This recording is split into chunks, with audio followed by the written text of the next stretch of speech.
Are you ready? Are you ready? Football Friday, Big Sales National Football Show. And we appreciate everybody coming aboard. What a red October it's been for the Phillies. We got game one of the World Series tonight. We got Steelers and Eagles on Sunday. The National Football League on Sunday. Even have a Monday game. So guess what? Your clock starts early on Sunday. College football, I mean, there are some electric games on Saturday. So what a great sports time. And you know what? It's not a cliche. It's fact. It's fact. It's a great sports time of the year right now. And we welcome you aboard here, man. You know what? If you can't find something to gravitate to now, whether it be the World Series or the NFL, last night too, by the way, what a storyline. Tom Brady. Hey, you want to hear something? You hear all the people throwing out sorrow for Brady? Let me show you something here. Personally, of course. Professionally, I don't care. Hey, dude. Everyone has an issue in their life. The great ones can departmentalize it. I guarantee you if Tom Brady was 25 and he was going through this, it'd be a different Tom Brady on Sundays or Thursday night. He's on the back nine of his career right now. By the way, I'm not saying I don't feel for the guy. Any man in his right mind would feel for the guy. But professionally, I don't care. You're 3-5, dude. That's all I know. You're Tom Brady. You didn't come back for this. You're a champion. Dig that team out of that hole. I believe he can. I believe he will. We'll talk more about that. Again, there's two sides to being a pro athlete. Your personal life, your professional life. Unfortunately, sometimes they collide like this. Brady's never had this kind of adversity in his life. I told you this, and I made the comparison with Tiger and Tom Brady in a way. Not that his situation is same. However, it's personal issues. This is why guys like Nicholas were able to overcome all that stuff because they kept themselves grounded. Like I said, we'll talk more about this because it has affected his play. By the way, real quick, Lamar Jackson last night, you just got to do this for him. Here's a man that's investing in himself. He was electric in the second half of that game, that run. This guy's got like spidey senses. When people are coming up behind him in the open field, he's amazing. This guy's got like spidey senses on the field. Dude, you're going to pay, and you're going to pay. If you're DaCosta and you're Biscotti, the owner of the Ravens, my God almighty, you allowed that guy to play through a contract. He turns down $250 some odd million and goes, I'm going to invest in myself. Bro, if that guy doesn't have a catastrophic injury this year, you're going to pay through the wazoo for this kid. He is electric. That guy was the best quarterback on the field last night. And not only that, he was a top 5 guy last night. Man. He is some ball player. You want to hear something else? I wrote some stats down on him. Do you know, like he's 44-17 as a starting quarterback. You know he's got a higher passer rating than Peyton Manning? This guy's got a higher passer rating than Peyton Manning. Who would have ever thought that after watching him in his first year when he took over for Flacco? Couldn't hit the broadside of a barn. Next year, he's a unanimous MVP. Only Tom Brady's ever done that. Man, he is a great football player. He's a great football player. Unbelievable. God, we have so much stuff to hit on. Hey, before we get into football here,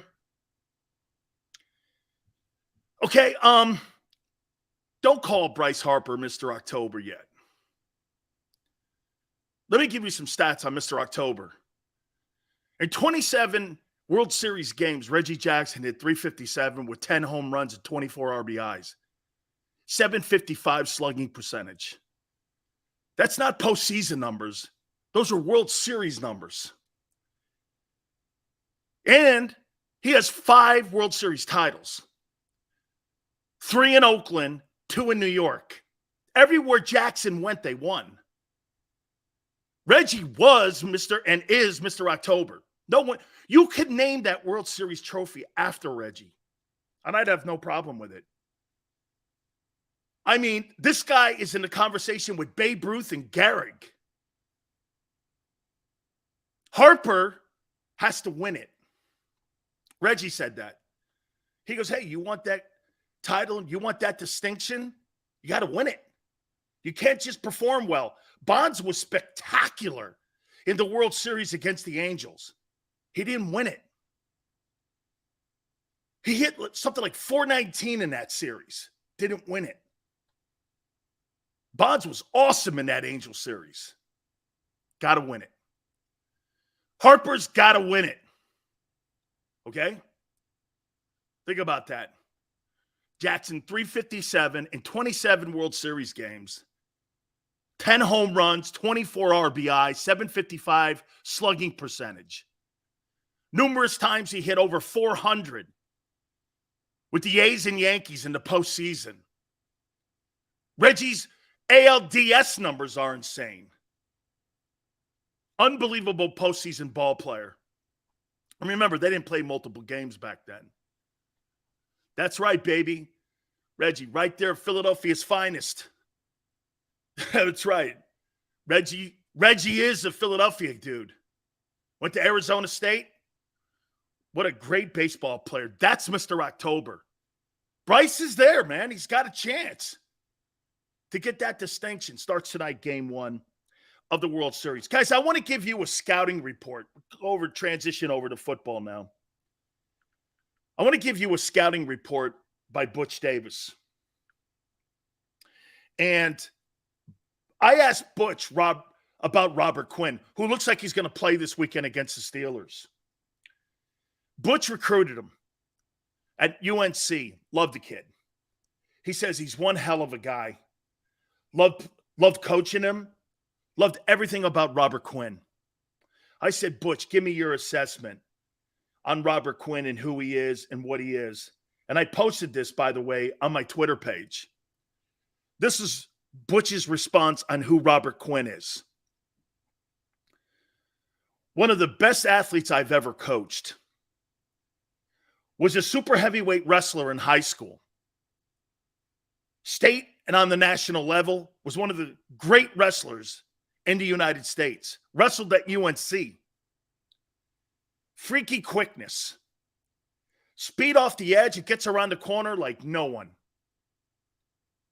18 and a half sacks last year. His numbers would be freaking if he had another DL opposite of him this year. His numbers would be right down the line, he thinks. This year, if he had somebody on that D-line that could help him out. He's going to get that now in Philly. I think he has had like 3 all-pro seasons. He may not be like he was in years 4, 5, and 6, but he's clearly going to help the Eagles, especially with what the Eagles have on their defensive line. Butch Davis thinks he's going to make an impact for your football team. Butch talks to him still. They both communicate. Butch watches his game film. They go back and forth. He has been a mentor for Robert Quinn his entire career because Butch didn't care about the heart issue. Not that he didn't care, but it didn't faze him in recruiting him. Loves him. Loves him. Okay, just absolutely loves him. Yeah, we will have finally our friend Jason Cole about all these trades and a little bit of news on the Alvin Kamara deal. That'll be at 5:30 Eastern time, Xander. Sorry for not sending that to you. Robert Quinn double-teamed 58 times this year. Wendell, thank you very much, and you're correct. He's been the most double-teamed defensive lineman so far this year, according to NFL stats. Butch thinks he's got a lot left, and he is going to be a factor. You see what Jerry Jones said about it? Wow. That's a really great move for Philly. Jerry Jones made the comment. Okay? Xander's like, my prediction of the day is that Brady storms back and turns the Bucks around. I agree. I completely agree. Why wouldn't you not give him the latitude of that? He's Tom Brady and he's done it. Quinn had a brain tumor too. Absolutely. Quinn's wrestling experience gives him knowledge of leverage. That's what we talked about. Absolutely. Okay? The Stanford guys, thank you. Eagles, that's right, Timothy. Part of that deal with Robert Quinn is the final 2 years of Quinn's deal. The Eagles and Quinn have agreed that they're voiding the final 2 years, which means this. If he puts up 10 sacks, I could see the Eagles bringing him back on another year. He puts 10 sacks up. The Eagles aren't letting him roll. They're not. And if he puts up 10 sacks, he might find himself in a position like Von Miller, Khalil Mack, right? This guy's looking to get one more paycheck. I don't blame him. Now he's on a Super Bowl contending team. So I was glad to hear Butch say, this guy's got stuff left in the tank, Dan. The Bears D-line sucks. There's nothing on that Bears D-line.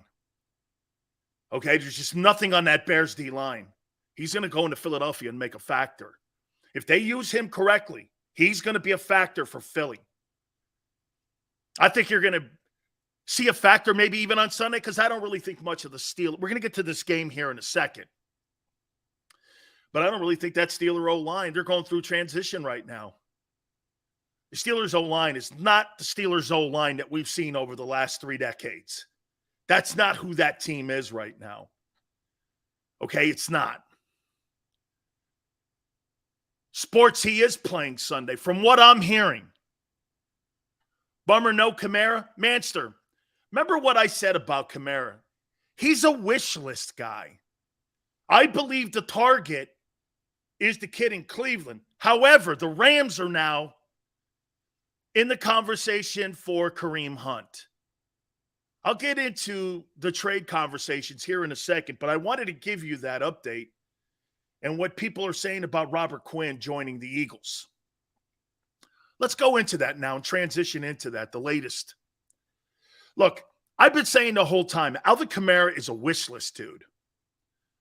And there's no question that would be somebody that you would just absolutely want to have on your football team because he's going to make any team better, especially if you have an energy quarterback and a quarterback playing at the level that Jalen Hurts or Josh Allen or anyone is playing. When you have a guy like Drew Brees, you're going to catch 81 passes when you have that kind of skill set that Alvin Kamara has. Okay? They don't have that in New Orleans right now. That's why he's making all those social media gestures and all of that. He's not happy with the losing. Why would you be? He's had over a decade of winning since he's been a Saint. But he was always a wish list guy. Dan, what do you think the chances of getting Alvin Kamara are? You guys asked me that for the last 2 days. What did I say? I think he's a wish list guy.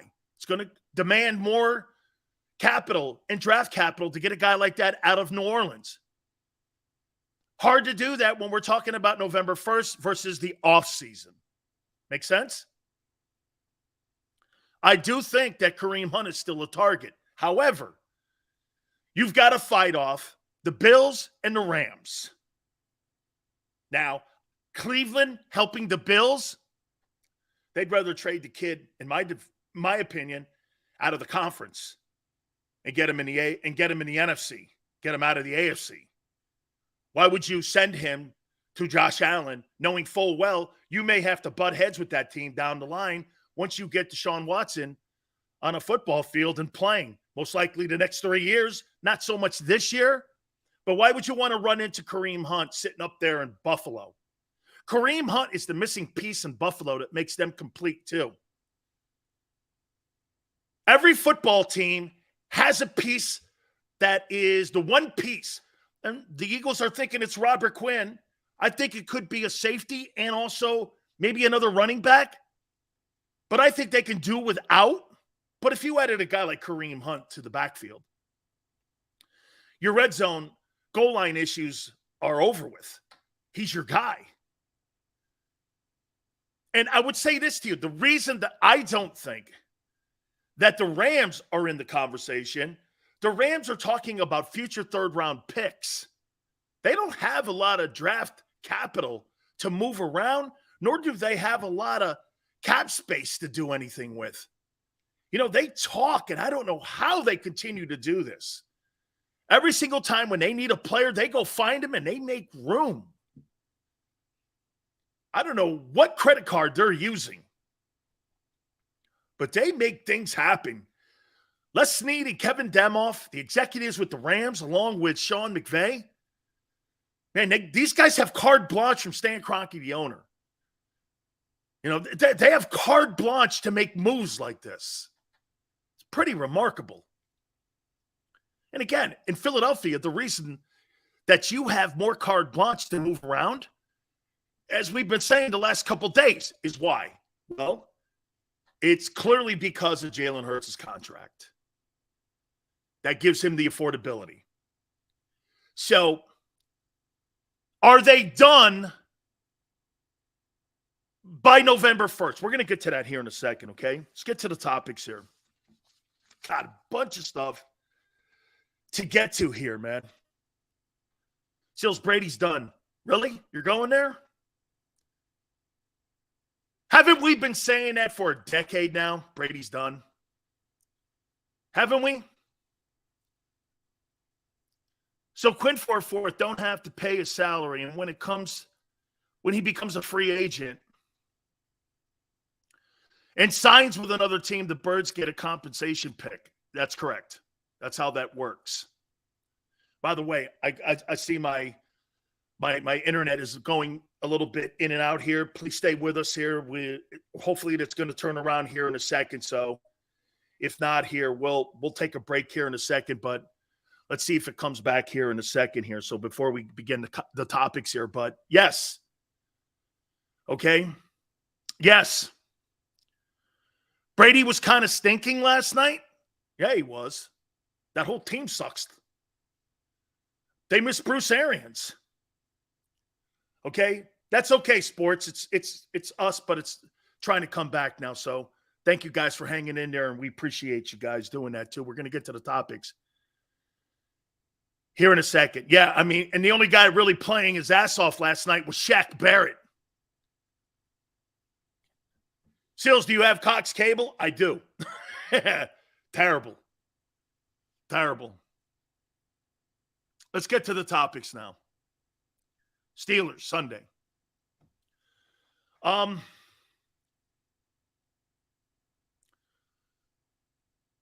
Yeah, ACL last night, out for the season. Shaq Barrett, I know. Boy, they're just a walking mass unit now. The whole thing is a train wreck in Tampa. Bruce Arians is so needed. He is so needed as the head football coach. You turn the team over to Todd Bowles. I'm not saying Todd Bowles is a bad head coach, but let Todd Bowles do what he does best. He's a defensive coordinator. And by the way, the Buccaneer defense sucks. I can't believe how bad White is playing. That whole defense looks bad.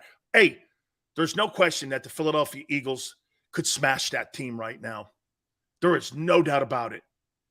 There is no doubt about it. You don't have to fear the Bucs. I still would not want to see Tom Brady in the postseason, though, in a playoff game. And if I had to, I want to see him in Philly, not in Tampa. Not that I think that'll happen, because I do not believe that the Eagles are going to lose that amount of games, so they wouldn't be hosting that team if they had to play them in the postseason. I think the Bucs right now, their best shot, they got to win that South, or they're not going to the playoffs. Now, you're 3-5. You're still in it in the NFC. You understand that, right? You're still in it. Like, if Atlanta wins this weekend, I think they're in first place in the South. So the Bucs are still in this thing. There's just like a lack of communication going on with the Bucs right now. Let's get into the Steeler game a little bit here. What to expect? The Pittsburgh Steelers. What would you do to beat this Steeler team? How would you guys attack the Steelers on Sunday? Let me throw this at you here. Look at a quarterback play. When you have inexperienced quarterbacks, what do? Bring pressure. Bring pressure, or hope your guys get home. This is a great situation for Robert Quinn and for Hassan Reddick. Wind those dudes up and let those guys go eat. Let those guys get home. Let those guys go after, and let those guys put the pressure on them. See if that works first, because I don't believe that Steeler O-line could stop the front seven of the Eagles.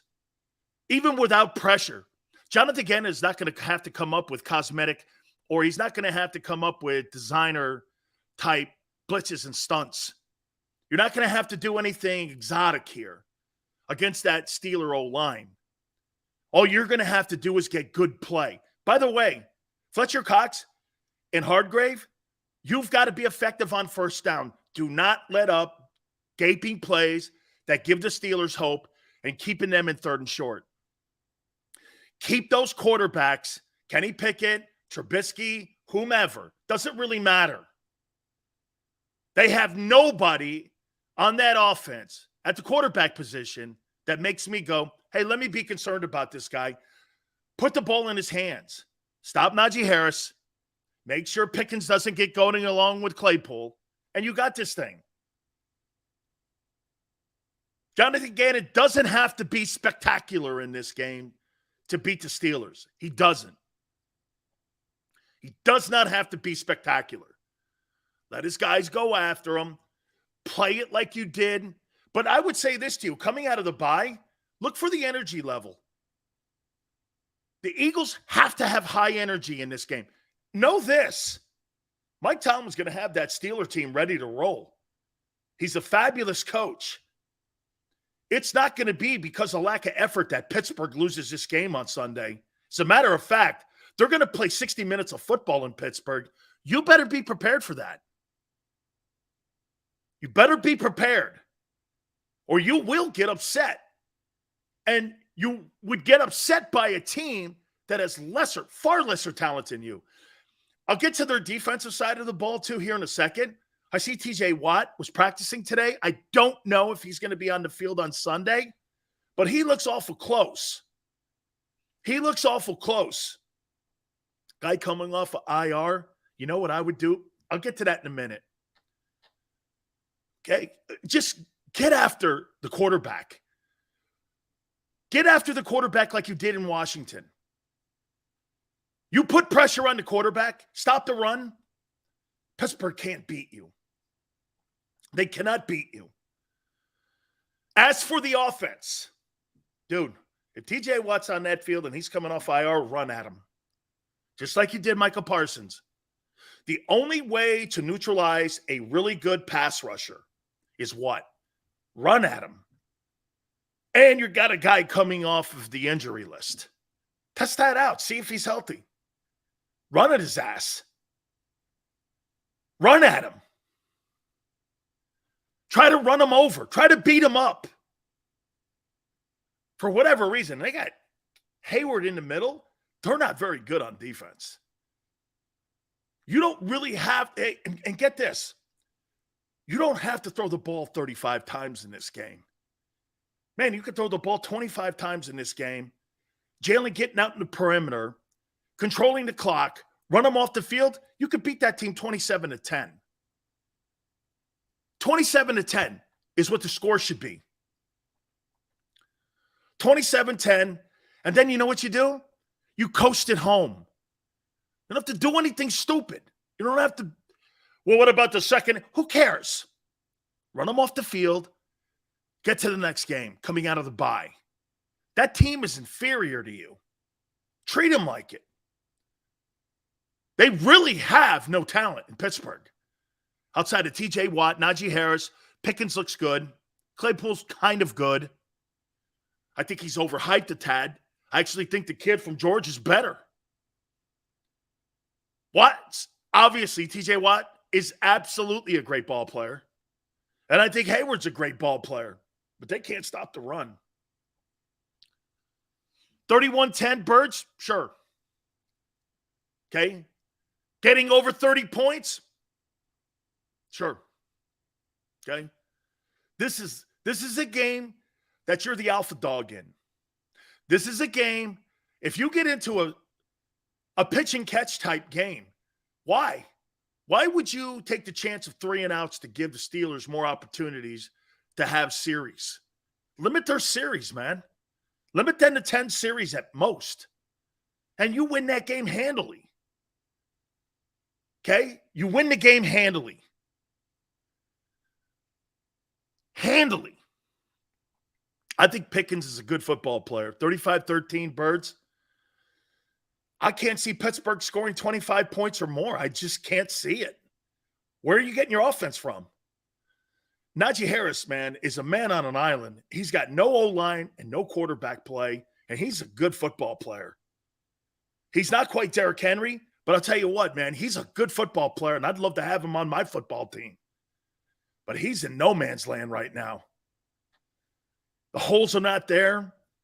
Quarterback play doesn't help on play action pass. There is no reason for the Eagles to be in a football game with this team going into halftime. No reason for it.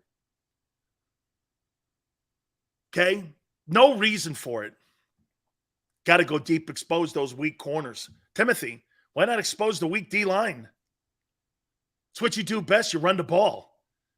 Why would you throw the ball in the air on higher turnover percentage plays versus run the ball, which you're effective at? You're trying to limit turnovers and the opportunity for the other team to make a turnover. Deep passes? What do you mean deep pass? Why? When they can't stop the run. 62-6 Eagles? I don't think that. Control the clock, man. You've got this game. You going into this game, the Eagles know this. The Steelers' biggest fear is this, that they don't throw the ball a lot and they just run the ball down their throat and they can't stop it. The Steelers already know they're getting into a fight with Mike Tyson. They're fighting Tyson, and they're Floyd Mayweather. And to fight a guy like Tyson, you got to withstand the bombs that are coming at you. The way that the Eagles try to dominate you at the point of attack. We'll also be able to find out a little bit more about the Eagle health. Okay? Sirianni and Steichen get too cute. They made Jalen throw too much in the first quarter. I don't want to see any of that. There's no need for that. Need to play smash mouth ball, take care of business, move on to the next game with as limited damage as possible. You know, we're starting to get into the point of the season now where injuries are going to start playing a factor for every single team, including the Philadelphia Eagles. You can't lose key personnel guys like a Malata at left tackle, Kelsey at center. Hey, look, I know that there's a capable backup to Jason Kelsey, but there's no backup that has the experience that Jason Kelsey has. What you lose with a guy like Jason Kelsey, if he is somehow not able to play for a stretch of games, you lose a quarterback of your offensive line. I do everything in my power, which is run the ball. Pass protection, you know what happens in pass protection? You get bent over. You fall over guys. You get caught in traffic. When you're run blocking, you're plowing ahead. You get up, go to the next play. Plowing ahead, get up, go to the next play. I'm not saying there's not traffic in there and there's not chances for injuries, but I think you have more of an opportunity at getting hurt more on pass pro than you do on running the ball. I think that's an offensive lineman's favorite thing to do is run the ball. Pass probe, you don't know what's behind you. Blow knees out. How many times you see guys rolled up on, ankles rolled up on, knees getting crushed in the pile because of pass protection? Okay, I mean, this is a game you want to get out of this game. Pittsburgh's going to play hard. Pittsburgh is going to play hard in this ball game. But again, I say 27-10. Eagles haven't really put up a lot of 30-point games. But I say 27-10. Would I be shocked if they put up a 34 nugget? Absolutely not. I would not be shocked if they did that. But 27-10 is where I'm going with that. Yeah, here's Lamar Jackson. By the way, a little bit more on that. Lamar Jackson's 44-15 since he's been a starter in Baltimore. He's got a higher quarterback rating than Peyton Manning does in his career. How's that for you? Poof. I couldn't have been more wrong about it, dude. Unbelievable. All right. Second topic, November 1. Will Howie make another move by November 1st and the trading deadline? Will he make another move? I think Howie's going to make another move. I don't think it's going to be a frontline move, though. I don't think it's going to be a frontline move. Kareem Hunt, to me, is the no-brainer. They want a third and a fourth, or a third and a fifth for him. We're going to know more about, from what I'm understanding, the people that are around Andrew Berry, we're going to know more about that come Monday, Tuesday. Okay? Come Monday, Tuesday, we're going to know a little bit more with that. By the way, the Browns, Cleveland plays Monday night. That's why this move has not been made with Kareem Hunt. Okay? The Browns play Cincinnati on Monday night. We're not going to know anything more about Kareem Hunt until Tuesday as we get closer to November 1. They play on Monday. Okay? If you don't see Kareem Hunt in that ball game on Monday, you'll know he's being dealt to somebody the next day. We'll know a lot about the status of Kareem Hunt come Monday. I think they're going to let it go through the weekend. And you know what? Why they're going to let it go, and I'm talking Cleveland, why they're going to let it go through the weekend? They're going to wait and see what teams are going to do when it comes to injuries and where they are. Because look, some teams may say that they're out of it come Sunday night. And they may just start wholesaling everybody and go, why would I get into this and give up draft capital right now when I don't have to, and I'm going to wait till the April draft? Why would I do that? They wouldn't. So I think they wait till Sunday night before they start making decisions. You don't have to panic here if you're Cleveland. Remember, too, you've surrendered a shitload of draft capital to Houston. You need picks. You got a quarterback that you have to build around still, and that's Deshaun Watson. 2022 for Cleveland, dude, this is just a get-through year for them. They know they're not going to be competitive. Now, look, they get the kid back. He's going to be rusty. We all know this. So they get the kid back. He's going to be rusty. All right? That's right. Eagles fan, if Cleveland, actually, Jacob, if Cleveland loses Monday, there's a better chance that you see Kareem Hunt sitting in a Philadelphia Eagle gear the next day. That's correct. That's correct. Hunt is a running back, not a quarterback. He's not worth the baggage. What baggage? Because he hit that chick? That's not baggage. The league doesn't think it's baggage. You guys look at that wrong, like you're moralist. What do you care? You've had Michael Vick on your team. Seriously, what do you care about any issues that Kareem Hunt has if the league doesn't? I hate when I hear people talking like that. You don't want a kid on your team, so he goes to the Rams, and the Rams, potentially, they put Kareem Hunt on the team, and all of a sudden, the Rams are back being the Rams again? Do you want that, really? You want to run into the Rams like that? I don't. I don't give a shit about Kareem Hunt's issues. Can he play? Does he show up on Sundays? And is he productive?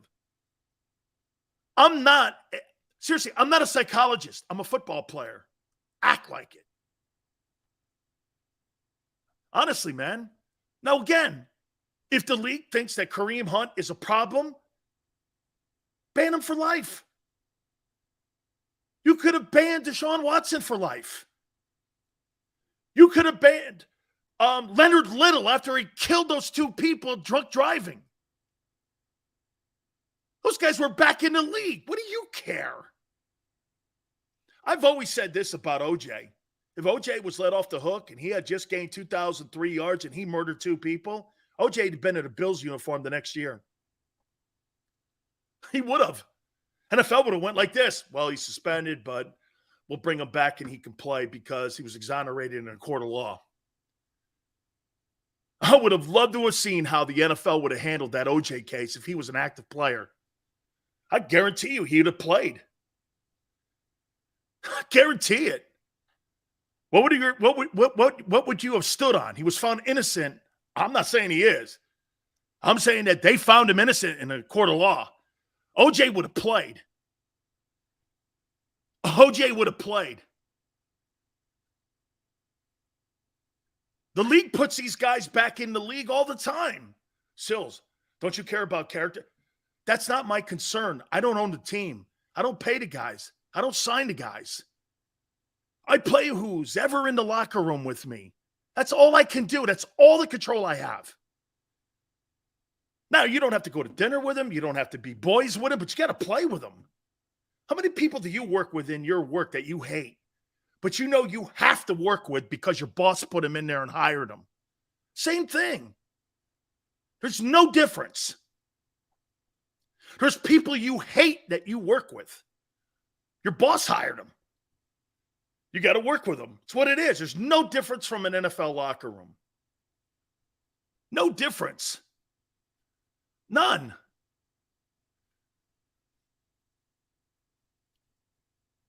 There's no video of Vic killing or abusing dogs. Brandon, he spent 18 months in Leavenworth. Do you think he really needed video? This guy did hard time in Leavenworth. I mean, do you truly think you needed any video doing 18 months in Leavenworth? I mean, come on now. Man, Hunt's issues are a non-factor in acquiring the kid. I could care less, and so should you. The NFL doesn't care. I think he's the target. Would it shock me if Howie ends up signing a safety for depth? No. It would not shock me. Okay? It would not shock me. Depth, tight end position, kind of unlikely. By the way, John McMullen was talking about Andre Dillard. I'm sure the Eagles are getting calls on Andre Dillard. And I'm sure they're getting calls on Jack Driscoll. I mean, you got to look at the poor O-line play. Do you know that Howie's got to be sitting there thinking, there's no question, I would say this to you, that Jack Driscoll and Andre Dillard, that's who people are calling Philly about. Hey, I know you guys are deep in the O-line. Driscoll's played a lot. Dillard's still coming back from injury. What do you want for Dillard? I'll take a 1. Start there. Why not? Teams are desperate right now. Why not? Can't give you a 1. Okay? How about it too? Howie doesn't have to move these guys. Howie knows in his heart of hearts, these guys are safety belts. These guys are seat belts. Jack Driscoll is proving to be the Swiss Army knife. Guard, tackle, left, right. Look, he's not exceptional, but he's kind of like Barrett Brooks. You could play him anywhere. To be fair, Barrett was a starter for 6 years of his 12. It's remarkable. But you could play Jack in any position, possibly outside of center. Why would you get rid of that? That's a value to the Eagles. That's why teams are calling the Eagles for their 2 linemen now. There is no question. I asked Butch, if you're a team and you called the Philadelphia Eagles, what would you be calling for? He goes, the depth in their O-line. I'll tell you this, Butch Davis is the guy who recruited Ray Lewis, Ed Reed, Clinton Portis, Edgerrin James, Reggie Wayne, Bryant McKinney, Warren Sapp, Russell Maryland, Cortez Kennedy, Jonathan Vilma, John Beeson. Can I go on? He's the guy that recruited all them dudes. He knows talent. And he goes, I'd want 2 of them, those 2 linemen they have, they're backups. Who are they? I go, Jack Driscoll and Andre Dillard. He goes, yeah, because look at the poor O-line play that's going around the NFL. There's no doubt that Howie must be receiving at least 5 calls a day about those 2 guys. Absolutely, those 2 guys have to be front and center. I doubt maybe Howie floated out that he would move Fletcher Cox because of whatever, but I doubt it that anybody would take that $14 million salary. The Eagles would have to eat all that. Why would they do that? Just keep him on the football team. He's on a 1-year contract right now. Okay? Driscoll is okay, needs time. As far as I'm concerned, Jack Driscoll has done a fine job for being a replacement when you need injury replacement. It's not that far off of dive when he's in there. He's not that bad. And he's going to continue to get better and better and better and better and become more valuable to the Eagles' process of potentially winning the Super Bowl. That guy may start in the Super Bowl for you like you guys had in 17 where you guys needed to put people together. He's a true asset.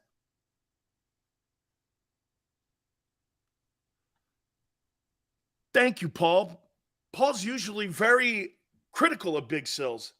Your coverage of the trade deadline has been awesome. Thank you so much, Paul. The corner safety punt return guy makes the most sense. Yeah, because it would mean low assets that you would have to surrender for a punt returner. Okay? What a luxury to have. Picking, it's an amazing luxury. It's an amazing luxury. Jeff Stoutland has built depth with the people that they've drafted in the O-line and his ability to coach kids. I'll tell you something right now. There is no doubt one of the reasons that Alabama dynasty was built the way it was is because Jeff Stoutland was dominant in that O-line. And this is probably the first year that I've seen that Alabama doesn't really have the best O-line. They lost a ton of guys over the last 3 years in that O-line. I don't think they're as dominant. And some of those guys are now going to Georgia, A&M, Florida. You're seeing guys at Tennessee now, Ohio State. Stoutland poured the cement to put the foundation at Alabama to really have that. And it's kind of eroded a little bit. Nick's not getting the same guys. Is Nil a factor? Probably. Okay, probably. One thing's for sure, Sills can read. Manster, not well at times, though. The only thing we need is depth. We're not upgrading. Boy, I'll tell you what. Kareem Hunt, though, man, makes your backfield like 17. Can you imagine having Kareem Hunt and Miles Sanders in the backfield? you'd use Hunt on goal line down in the red zone like that. Boy, I got to tell you, man, I don't think Miles Sanders is a very good goal line runner. I think he's pretty damn good from 20 to 20, but you don't really have that LeGarrette Blount dude, and he could be that guy for you. Thank you, Manster. I appreciate it, brother. Hunt is an upgrade. You know what, Sports? I think Hunt upgrades the position. Miles is playing great, dude. There's no bitching at Miles Sanders. There's no bitching. I just don't think he's a superstar red zone guy. By the way, top of the hour, weekday to the NFL. I want to take a look at that, okay? A little bit more of a recap, too, on last night's ball game last night with Brady versus the Lamar Jackson Ravens. Dude, Lamar's a spectacular player. And if I'm Jalen Hurts, I'm watching how Baltimore's handling this. Because you know what you could see? If Baltimore's hedging on paying Lamar, Philly's going to too. The Eagles will too. Currently, right now, on October 28th, Jalen's not better than Lamar Jackson. However, the similarities are there. Lamar's older. Well, Lamar, you see, stop comparing the growth of Jalen Hurts with Josh Allen. Compare it more with Lamar Jackson. Because those are the similar types of players. Lamar's a better passer today. Okay? Those are the guys you compare. Don't compare to Josh Allen. Josh Allen has a freak arm. Okay? He's got a freaky passing arm. There's nothing special about Jalen's passing arm. Okay? And personally, I don't think there's anything special about Lamar's passing arm. But combined with it all together, he is spectacular. Make sense? Okay.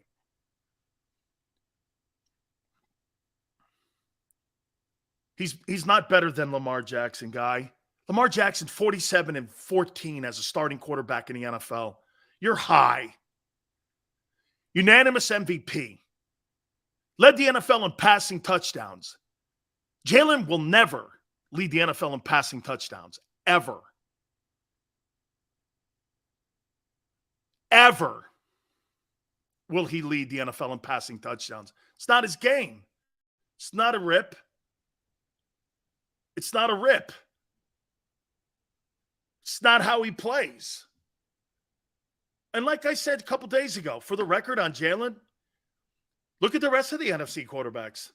There's nobody lighting up touchdown passes right now. He's kind of in the mix between 6 and 10 or 6 and 11. Nobody's playing great football at the quarterback position except for Jalen in the NFC. Stafford's not doing well. Aaron Rodgers is not playing well. Brady was outplayed by Lamar last night. He was awesome in the second half. I never thought, Philly, that Lamar would lead the NFL in touchdown passes either. But he's more skilled as a passer, in my opinion. Now, Jalen's hard work. Here's one thing that I will concede to you on Jalen Hurts. Okay? Nothing is out of the realm of possibility for him because of how he works and how he prepares. I'll concede to that. Okay? That this kid, he sees a deficiency in his game, he works on it. That's who he is. Okay? And I agree. Jalen Hurts, I would say this to you. Jalen Hurts has been the funnest guy to cover in a long time for me. Because you're watching a kid who nobody wanted. Even fans in Philly. Nobody wanted that second pick. And you're watching it. And nobody's rooting against him. You're watching a story where he's taking all the naysayers and having success. Okay? He's been fun to watch. Jalen's a political politician. You must be talking about Astros and Phillies. I wouldn't. You can make fun of that for a little bit here, but I wouldn't really lose sleep over that. I think it's fun to kind of like give him a couple of jabs. Oh, okay. Now you're a Phillies fan. Oh, I see. Okay. Yeah. Guys, please hang in there with me. I see the internet's kind of fluctuating a little bit. Please hang in there. It'll come back here in a sec. Chalk It Up Sports. Jalen Hurts may be one of the most unpredictable quarterbacks in the NFL. And I mean that in the best way. Absolutely. Chalk It Up Sports, dead on. Absolutely. Absolutely. Okay? Absolutely. Absolutely. Hey, Zeus, Jalen is fun to watch. He is fun to watch. Lamar Jackson's fun to watch. Lamar's fun. Will that result in Super Bowls? I don't know, but 44-15 as a starting quarterback. So you're telling me out of 59 NFL starts for Lamar Jackson, he's won 44 of those games. That's remarkable. It's like the sixth winningest, highest percentage of wins for a quarterback in NFL history. It says 44-15. 44-15. Unreal. Joshua says, Sills, I would get Hunt. The less Jalen has to run, quarterback sneaks, the better injury-wise. Joshua, and what you do there with that is you extend his career. Can I tell you guys one of the greatest things that Mike Shanahan ever did for John Elway?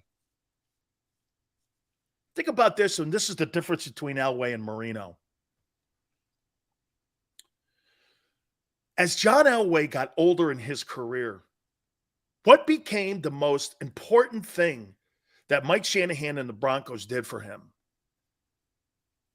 What happened? They got Terrell Davis. And they landed on Terrell Davis. Do you guys know who Terrell Davis is? You know Terrell Davis, the Bronco, but you don't know Terrell Davis, the Georgia Bulldog. Did you even know he went there? Terrell Davis went to Georgia, and the coach hated him, never played him.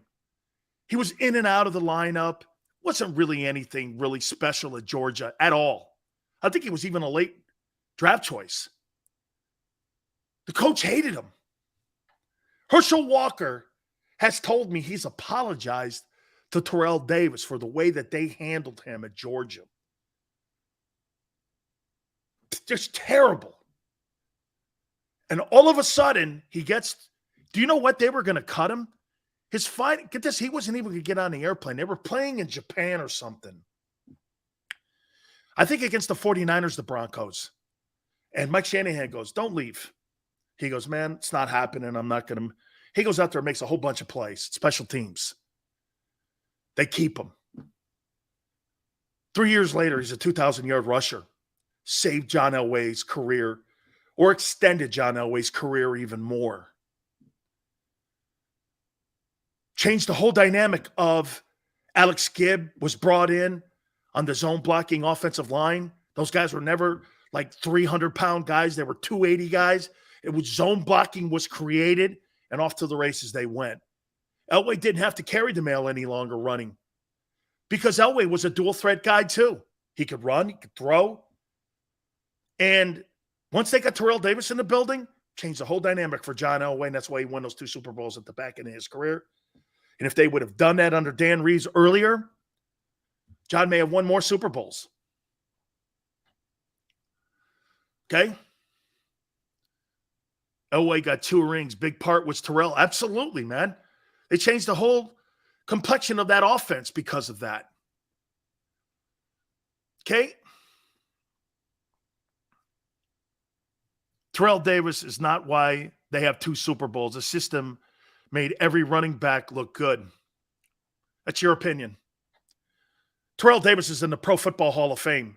How many other outside of Floyd Little back in the day who was a non-factor during the Elway era?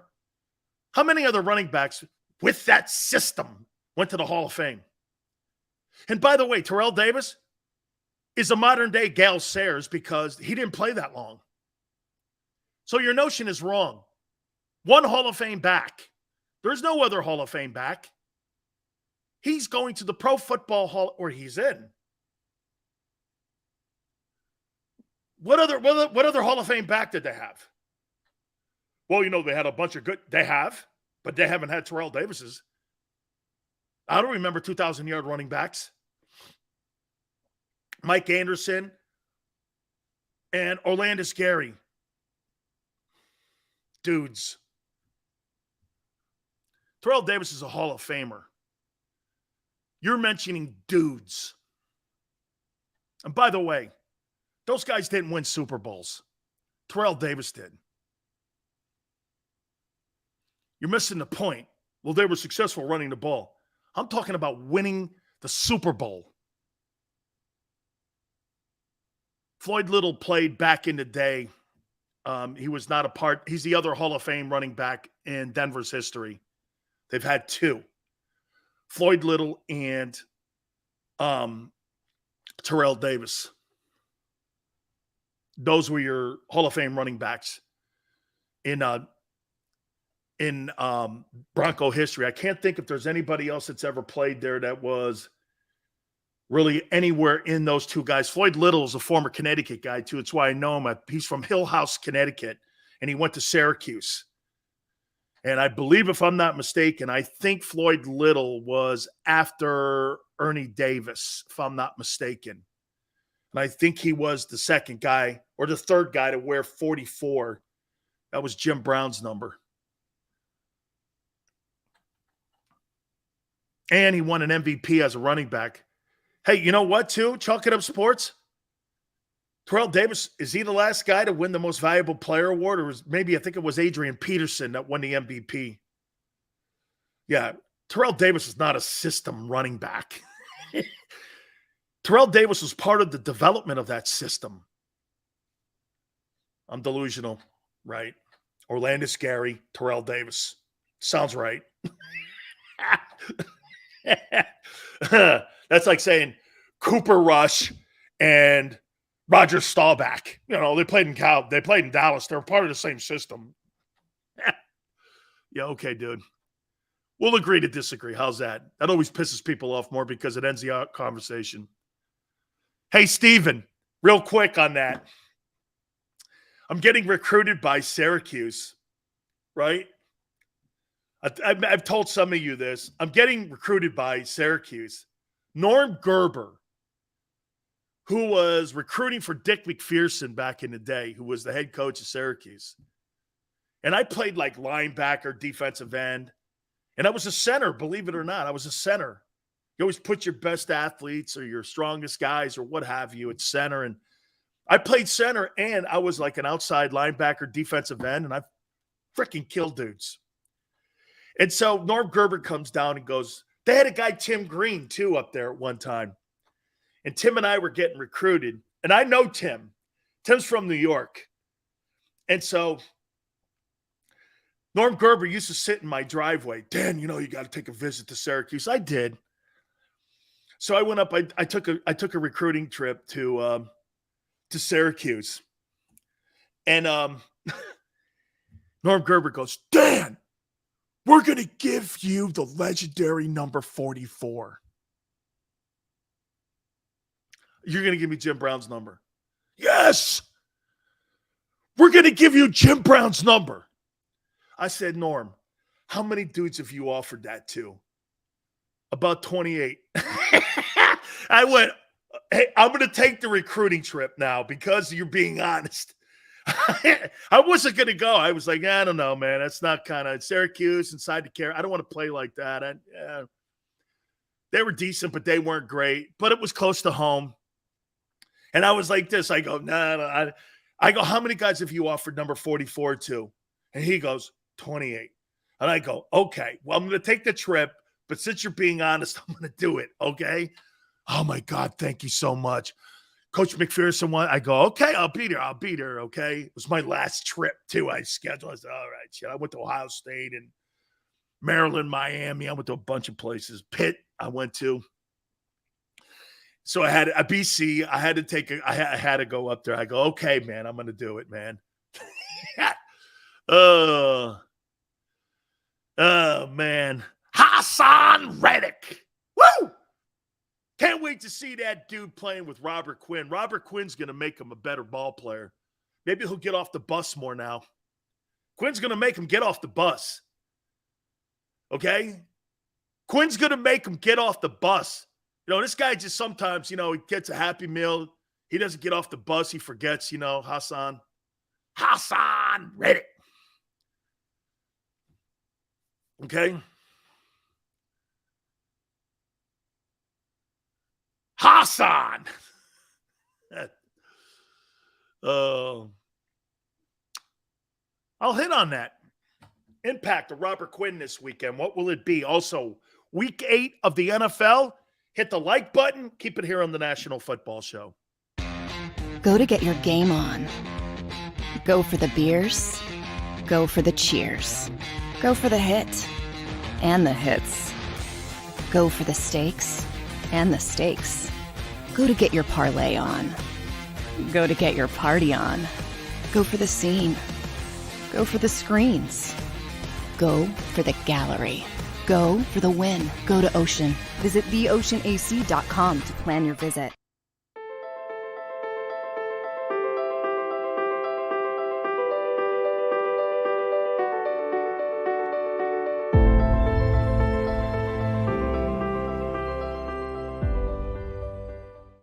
Welcome to Pond Lee Hockey. We've helped over 100,000 injured and disabled workers obtain benefits, as well as some of the biggest settlements in the state. If you've been injured at work, give Pond Lee Hockey a call. It's a fall car fest, and Jeff D'Ambrosio, Destination Downingtown, says, yes, you can. Jeff says, yes, you can choose from over 1,000 vehicles in stock with no wait. Yes, you can still get low prices, leases, and big discounts. Yes, you can still get low interest financing. And Jeff always says, yes, you can have a real deal buying experience without the hassle. When the other dealers say, no, you can't, Jeff says, yes, you can. Jeff D'Ambrosio, Destination Downingtown. Nobody treats you better. Jeep Adventure Days.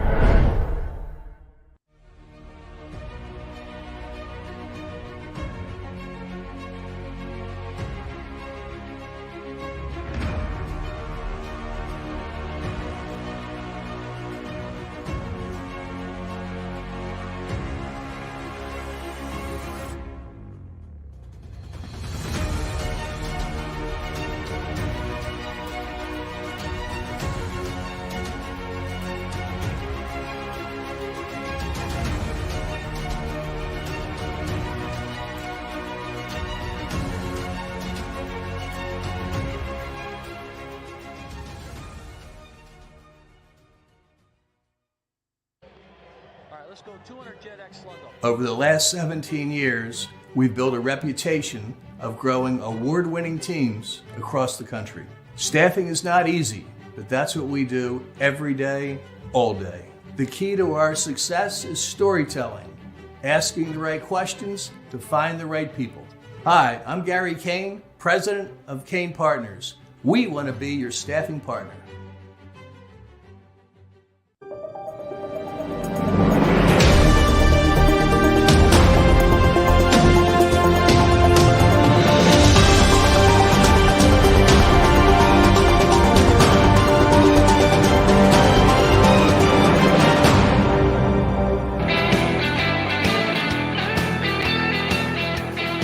Hour number 2, National Football Show. Big Sills in the house. Appreciate you guys being in the house, too. Please hit the like button. About time the Eagles got a pass rusher. About time they got an edge rusher instead of Hassan Reddick. Wait a minute, Sills. He was the defensive player of the week. Daniel Jones was the offensive player of the week. I don't know. I don't know. You know? I don't know. Come on, Sills. Hassan's a button. Yeah, okay. I know he gets off the bus every day, every night, whatever, man. Wait, are you an Eagles fan or Bucks fan? Pancake, neither.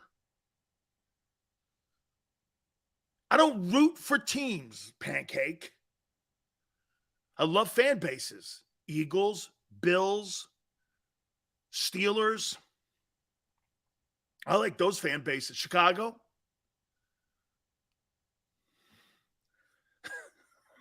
Hassan Reddick, baby.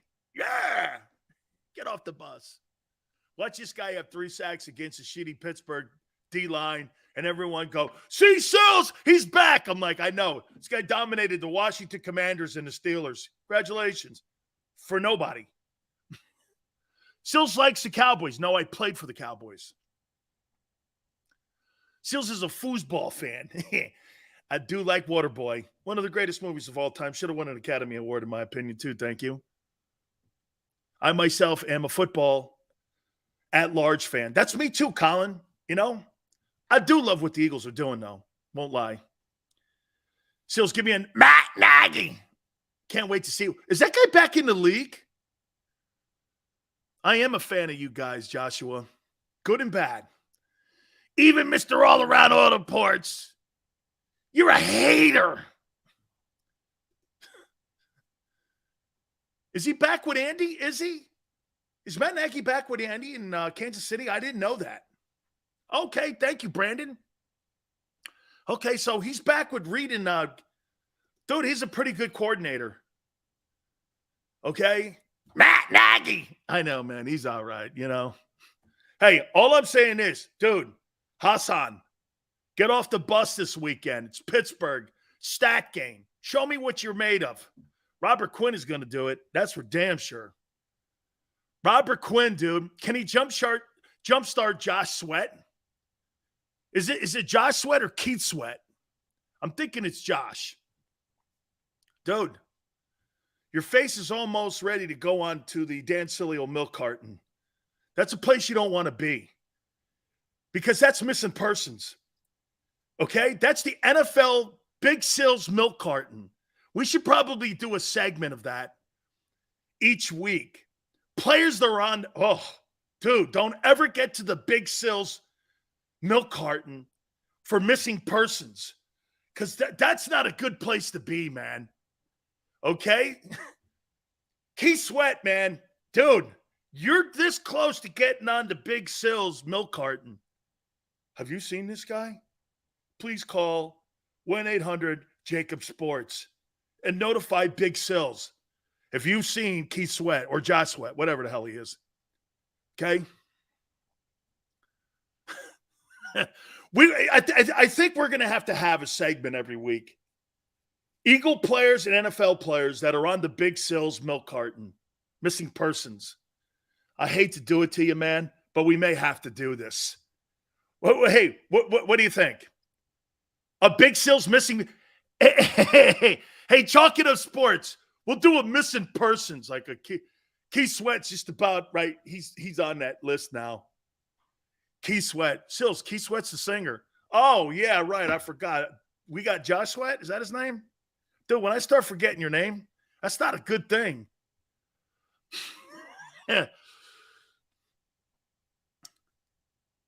Sills, what is your Florida Gators Georgia Bulldogs score? Don't ever talk to me about that game ever again, even though I have to bring it up a little later. Josh Sweat, Keith Sweat, same dude, as far as I'm concerned. Make it last forever. Make it last forever. Make it last forever, Josh. Can you play freaking 60 minutes of football for us? One game. Just one game. Monty Python. Right. Whoa. Look at you, Forte. Actually, you have more creativity than Jonathan Gannon. Very nicely done with Python. A Python reference is always welcomed here on the National Football Show with Big Sills. Okay? Always welcome a Python reference. Michael, what's up, brother? How about Jonathan Gannon? Stop taking lunch breaks in the second half of the games. Jonathan Gannon, I think, may be on the milk carton next week. Have you seen this face? If you have, call the NovaCare Center immediately. 1-800-Crime Stoppers. He's Jonathan Gannon, the defensive coordinator of the Philadelphia Eagles. Have you seen him? We haven't seen him for 6 weeks. Call 1-800-Crime Stoppers and the NovaCare Center immediately. All calls will be answered by Howie Roseman. Big old picture of Jonathan Gannon like this.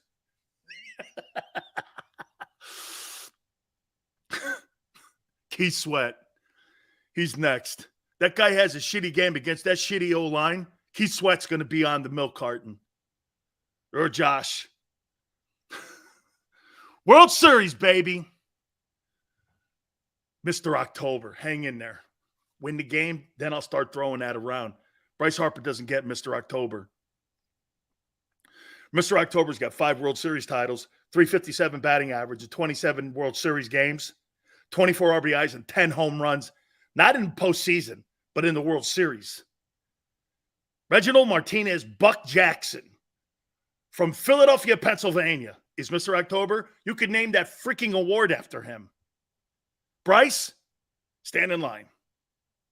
Everybody's been trying to steal the Mr. October moniker, but Reggie's Twitter handle is Mr. October.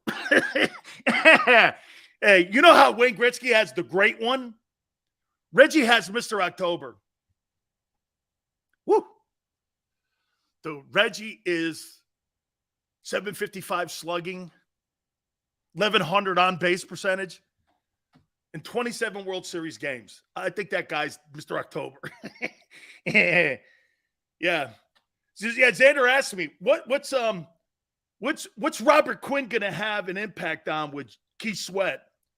And I said, I don't know yet. I think he's going to have more of an impact on Hassan Reddick.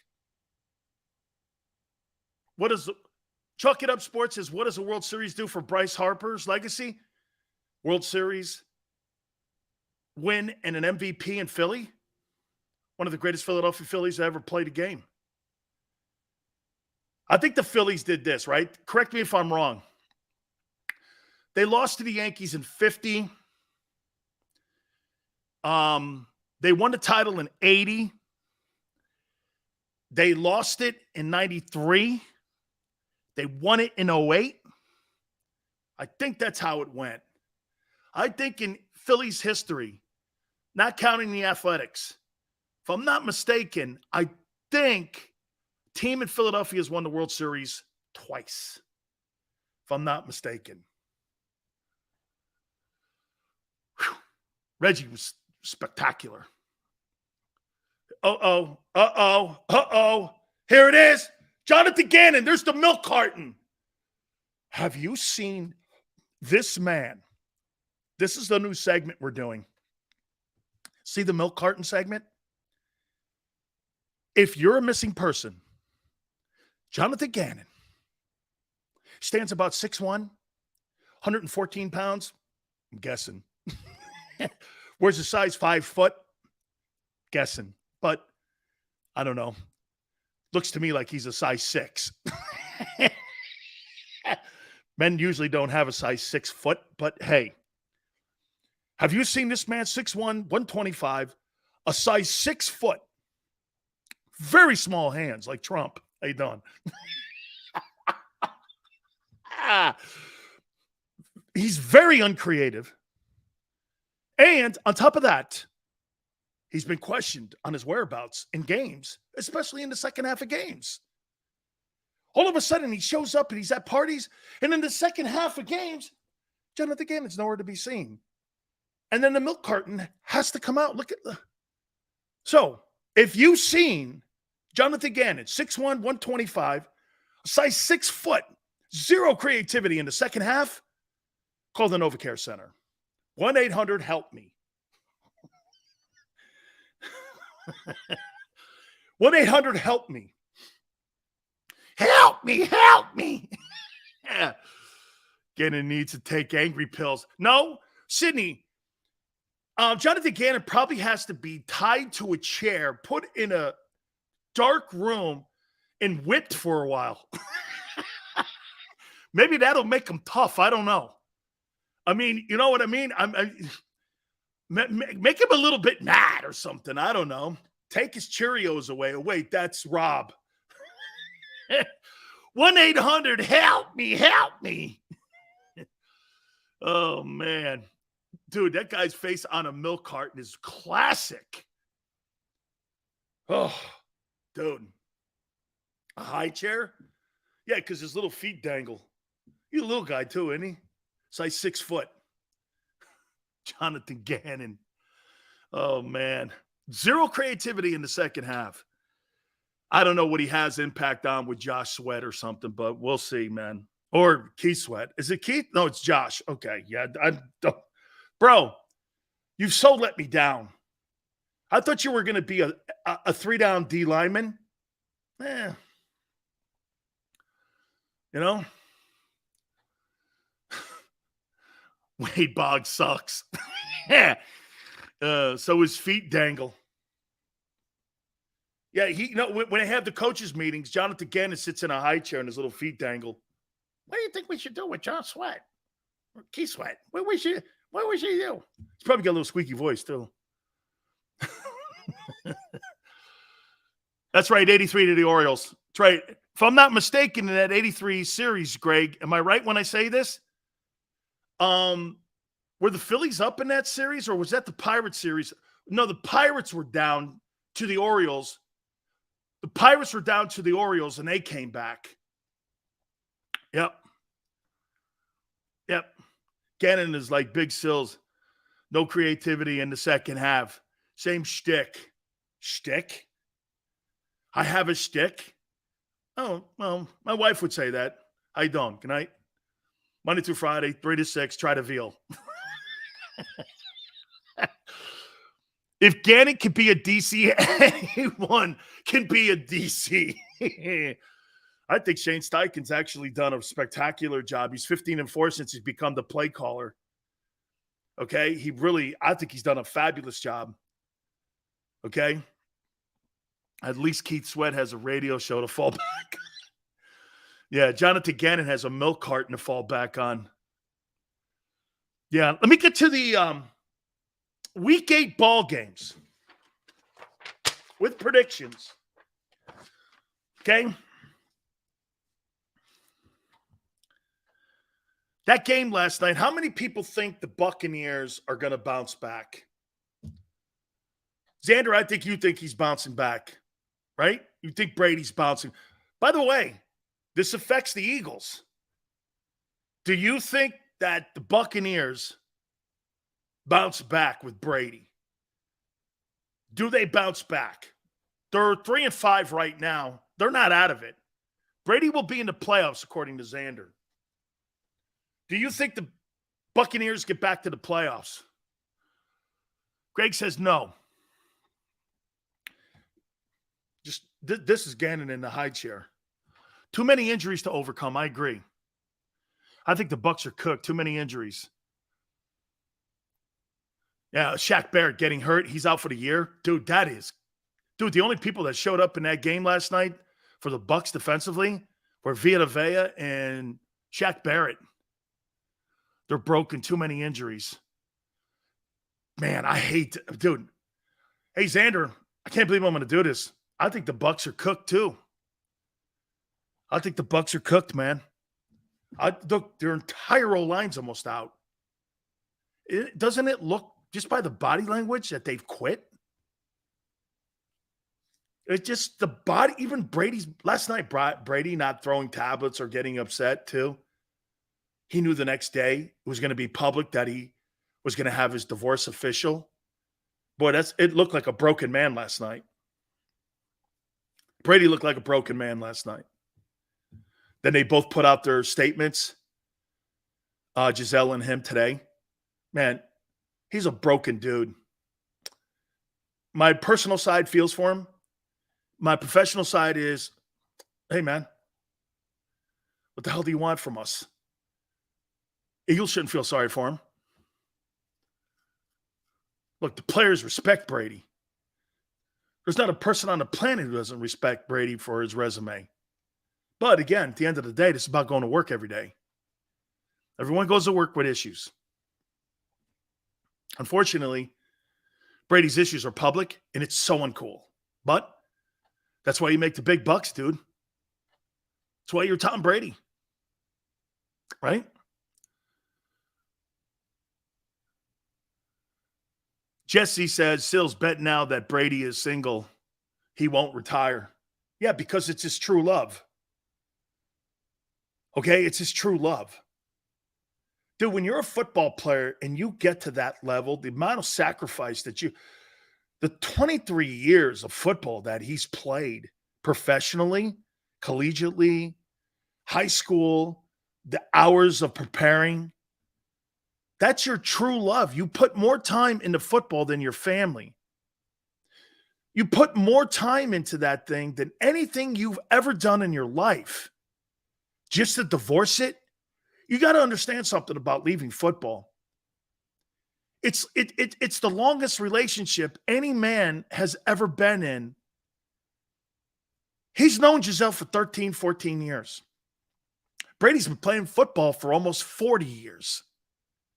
What do you think his true love is? His wife? Should be, but it's not. And it never is. You leave pieces of your body all over the country. You leave pieces of your spirit all over the country. You think you could just take a switch and click it? See, when you guys watch the Hard Knocks and a head coach goes like this and he flips that switch up and your career's over, think about that. Most people have a transition time, getting out of relationships, being fired at work is probably just the equivalent. But when someone goes like that and it's over in the blink of an eye. And all the years of you putting into that, you know how hard it is to leave? It's crippling. And Brady has put so much of his kids' time, his wife's time, his personal time, his mom and dad. His mom was sick with cancer. Brady didn't have time for her. Think you just walk away from that? Brady walked away from his marriage. That's not a shocker to me. It's not a shocker. It's troubling, disappointing, not a good look. Brady walked away from his first chick that he had a kid with. Walked right away from her. Why wouldn't he walk away from this? Brady's more comfortable being in an NFL locker room. K. Robinson, you have to be selfish. Jalen Hurts is being selfish right now. He's focused on one thing. You know what that is? Being a football player. You lose a piece of yourself when you have that kind of laser focus. Nothing else around you matters. Do you think anything else around Jalen matters? Jalen's worrying about winning against Pittsburgh this weekend. Do you think there's some woman or some event that he's thinking about doing or some business deal that he's thinking of doing? No.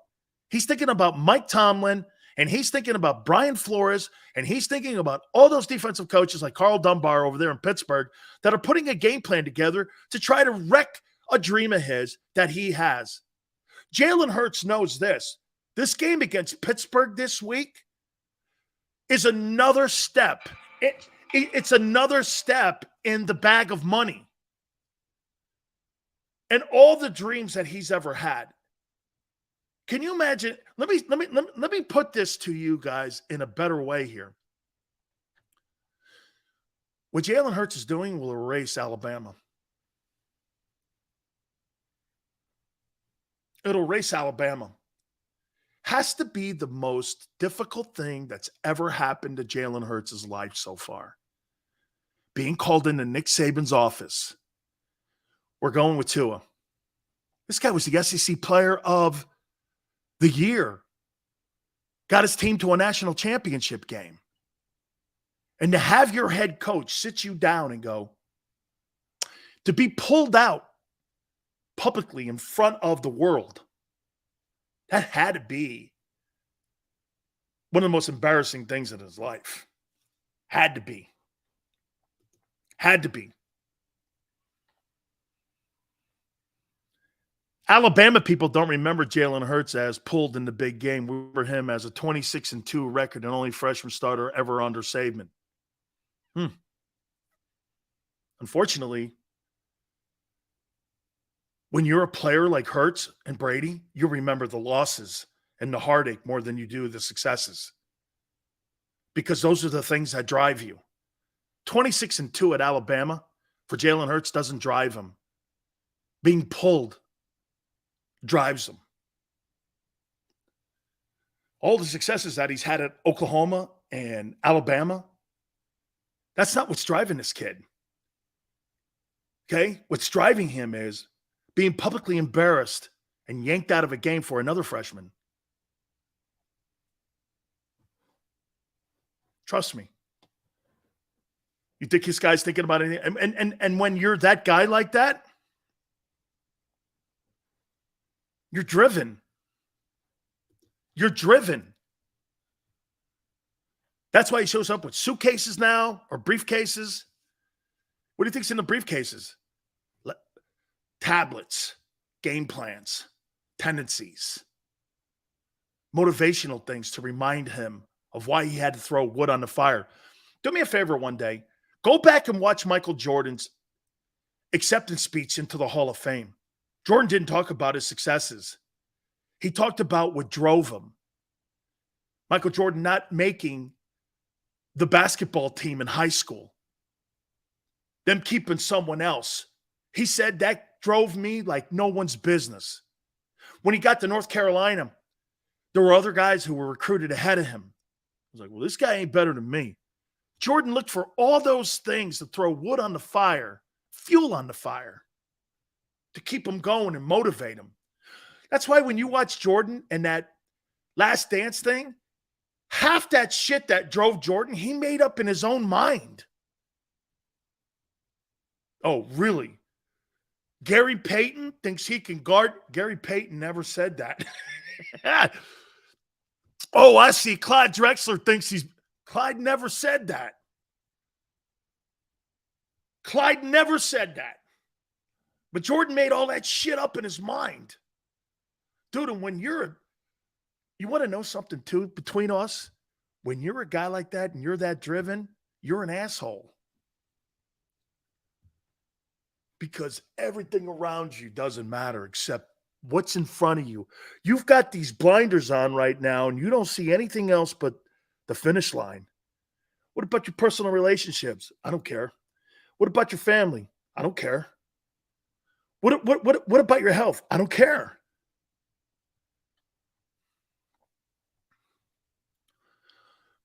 Then you watch the young guy on the other side. Look at Lamar. Look at that story. I'm playing against Brady. I'm going to put Brady to sleep. Sorry, got to do it, but beating Brady matters. Now, some would say this. It's like beating Ali when Ali was 40 and you're Michael Dokes. You know what I mean? Michael Dokes beating a Muhammad Ali late in his career. I don't know. Or Marciano beating Joe Louis late in his career. I don't know. But still, last night, that guy put a show on, especially in the second half to carry his football team. They're not playing all that hot. They ended up winning 27-22. But I believe they're 5-3 now in the season. Shit, in today's NFL, that's a great record. Okay? All football players are selfish? They sure are. They sure are, man.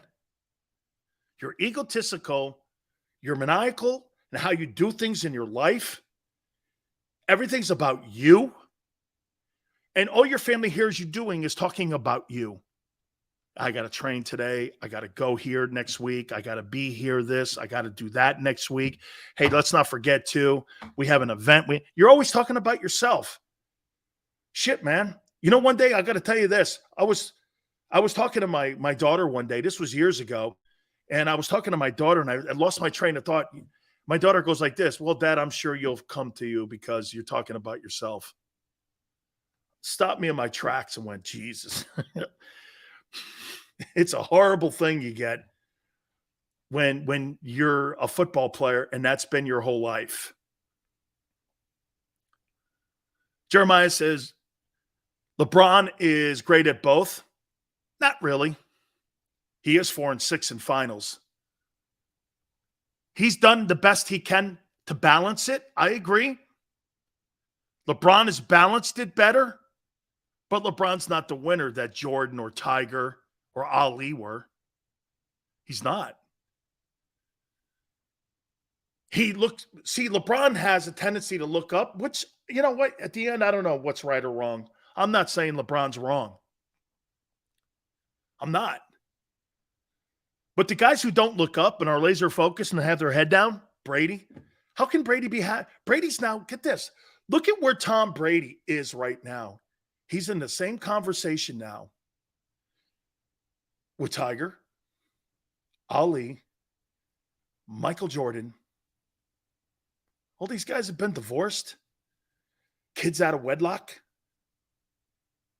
putting their careers ahead of them and others in their lives. Brady's no different. You think Tom Brady's happy right now? Tom Brady's had the onion pulled back a little bit on him. He's not a happy man. I was listening to that podcast that he does with Jim Gray. I've missed 23 Thanksgivings, 23 birthdays, 23 years of funerals. But this is all self-inflicted. Tyson. I think Tyson's becoming happier in his life. Okay? All those guys have something in common. Their personal lives at times have been chaotic. Okay?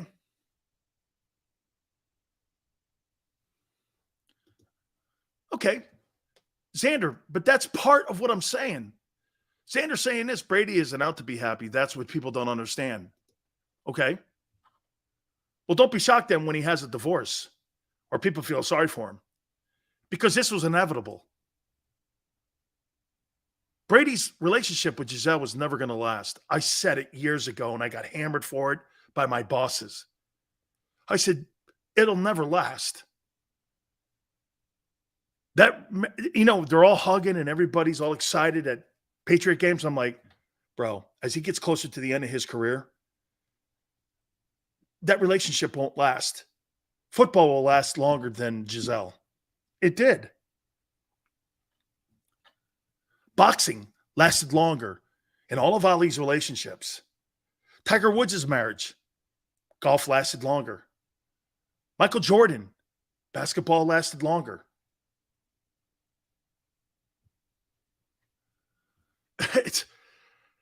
When you see these guys like this, and you see these laser-focused dudes, they all have something in common.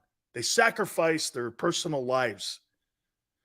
And it's not, you're right, it's not about being happy. Well, don't be shocked when divorces happen in their lives because it's inevitable. It's inevitable. Dude, I remember going on the air. I think I was in Miami. I said Tom Brady will never in a million years be married to Giselle by the end of his career. Everyone's like, oh my God, they love what? I'm like, never, ever will it last. And dude, I'm not happy. I'm right. There's kids involved here. Look, GT, you're right. These guys are cutting up billions of dollars right now. Yeah, but still, you know, peace of mind, mental health. You pay a price for it. You pay a price. Predictions. Week 8 of the NFL. Let's get to them. Denver at Jacksonville. Here's another guy. I actually have the Jaguars upsetting in London, the Denver Broncos, and Nathaniel Hackett will be fired on the plane flight home. 26-20. Russell Wilson believes that he's a rock star now, and he's a musician and a bona fide personality. And what's happened to him is is that he's no longer a quarterback or a football player. I don't need to know you're doing jumping jacks on an airplane, guy. Go out and play on Sunday and win a ball game. Nobody's happy with what you're doing in your career right now. Seattle made the right move. They didn't want that shit any longer in their locker room. Pete Carroll was right to get rid of that. Russell Wilson started infecting Pete Carroll's locker room with his personality, or one he thinks he has. Okay? Imagine this. Geno Smith has actually got Seattle looking better than they have in 3 years. It was just winding down, and he wore Pete out. You know, Pete Carroll's tied with, I think he's tied with Bud Grant, who's in the NFL Hall of Fame. He's got 167 NFL victories as an NFL head coach. Pete Carroll's going to the Hall of Fame. He's a Hall of Fame coach. And he had enough of it. Had enough. He says, I'm out. Do I think the Jamal Adams deal, that them surrendering all those picks to the Jets, accelerated it? Yes, I do. I do think that. But end of the day, man, it was time to move this guy. And he is a train wreck right now. Can he turn it around? I've never seen a guy fall on his face quicker in my life. The only guy I've ever seen shit the bed the way he has, Tyson. Man. I got Doug Peterson winning this game. Arizona at Minnesota. 28-21. Now listen, DeAndre Hopkins is back for the Cardinals. This is going to be one of the more entertaining games, and one of the games that you got to keep an eye on this weekend too. Because Hopkins coming back. Hopkins came back already. He's back, okay? But now he's got another week under his belt. And you get Hopkins now part of the offense even more so. I still got Minnesota. Minnesota goes to 7-1 on the season. Wow, does that look like a great victory now for the Eagles? Carolina at Atlanta. Who would have ever thought that after this weekend, the Atlanta Falcons would be in first place in the NFC South? They beat Carolina 29-17. Man, you got to love it for Marcus Mariota. Good for him, man. Congratulations to you, son. You're in a spot right now where people are now looking at you going, look at Marcus Mariota going here. Good for him. I'm happy. I like the kid. Chicago at Dallas. Cowboys, 31-20. By the way, if I were Eagle fans, I would want the Cowboys at their best when I played them Christmas Eve. I'd want them at their best. Keep winning. Keep winning. Let that get better. Then there's nobody saying this. Well, you beat Cooper Rush, Cowboys. This is a whole different deal. Dude, you want to fight the heavyweight champion of the world. Or who people think are. Nobody wants to fight tomato cans to make a name and a reputation. You want to fight the heavyweight champion. You know, this is the one thing that I still have conversations with about my daughter here. I say this to her. She goes, hey, Dad, we got to play BYU and we got to play Lindenwood rugby teams and rugby powers. I said, good. I'd like to play them every week. What do you mean? I go, I want to play them. I don't want to play stiffs.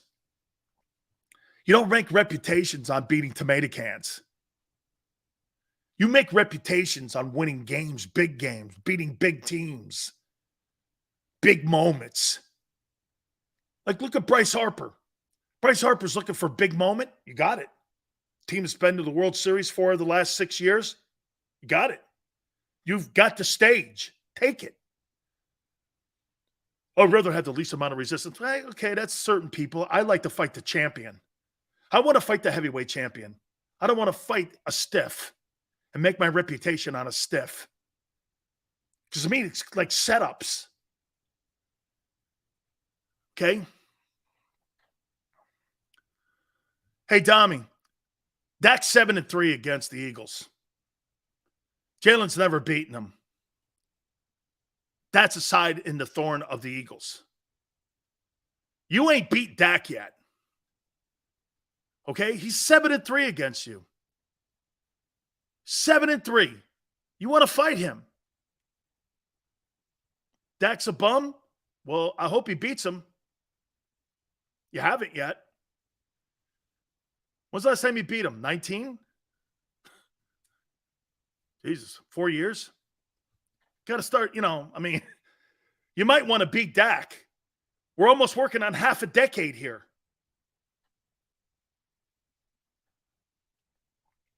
$31-20. Cowboys over the Bears. Chicago, I'm going to be interested to see if they can parlay what they did on Monday night against New England. I want to see what they do. Game could be closer. Miami at Detroit. I got the Dolphins winning 30-27. I think Detroit's going to play hard, but Tagovailoa, man, he's winning ball games for them. Boy, are the Dolphins going to have one of the toughest decisions to make at the end of the year. Let me ask you this. We've done this with Jalen. Let me ask you with Tagovailoa, the guy who took Jalen's job. If you're the Miami Dolphins and you're Chris Greer, you're Stephen Ross, and you're the new head football coach, do you build your football team around Tagovailoa? Yes or no? Do you build your team around him? Knowing his injury. And by the way, there's precedent. They're moving off of Jimmy G. And Jimmy G has got a tremendous win percentage. What do you do with Tua? And Garoppolo's been to 2 NFC championship games and to a Super Bowl. Can you build your team, if you're the Miami Dolphins, around Tua Tagovailoa? You can't win building a team around Tagovailoa. You'll constantly have that quarterback on IR. 1 week, 2 weeks, half a season, 6 games. How do you build any consistency with that? He's not reliable enough. That's a tough conversation you're going to have. Shakir, I do not believe Tagovailoa is soft. In no shape or form do I think he's soft. Lamar going to Miami? Probably. Okay? Probably. But Dan, that can be the same thing with Jimmy G. It is. That's why they drafted Trey Lance. They drafted Trey Lance just because of that. You got to remember, Garoppolo didn't lose his job in San Francisco because Garoppolo was not winning ball games. Garoppolo lost his job because Garoppolo couldn't stay on the field. Jimmy G's missed quite a few ball games. He's missed quite a few ball games as a San Francisco 49er quarterback. His availability was the one thing that got him knocked out of the room. Trey Lance in no way, shape, or form has shown any propensity to be better at all than Garoppolo. In any game I've seen, I haven't seen it.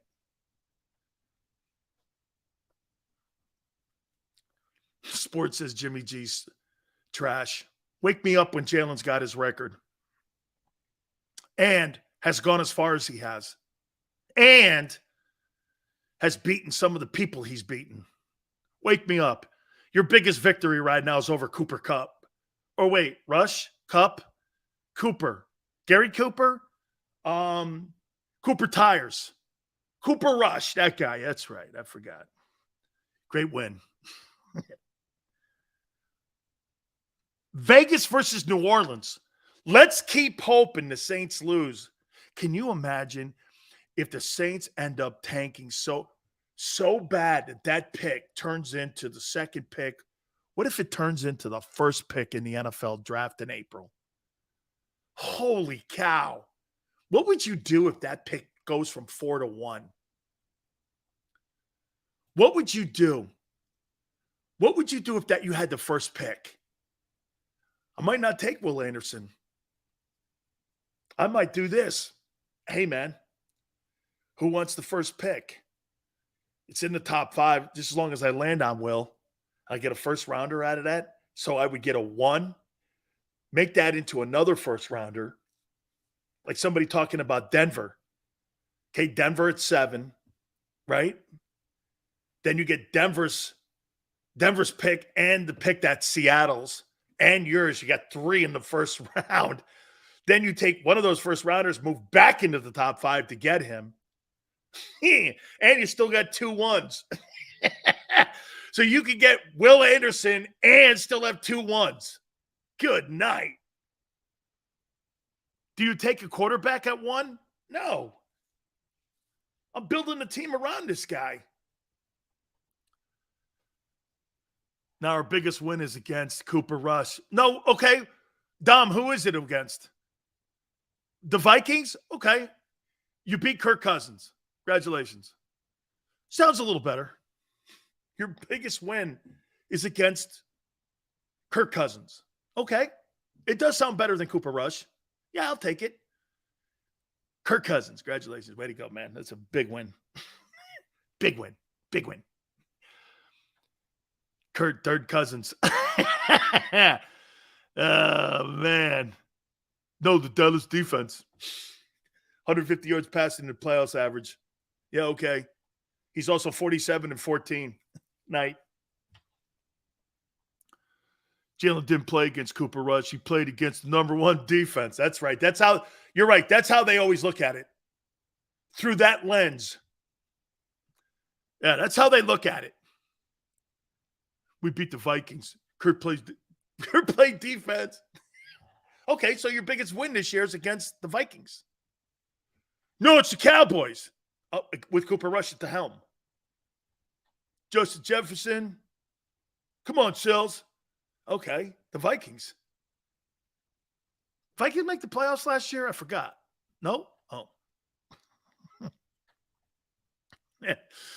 Oh, man. Sills, you had Cousins top 5 quarterback in the league before the season started. Top 5? I think maybe 10. By the way, let's take a look at Kirk Cousins. See how well he's playing this year.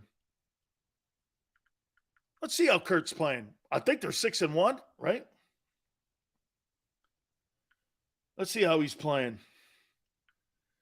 Kirk Cousins stats. Let's see here. He's 6-1.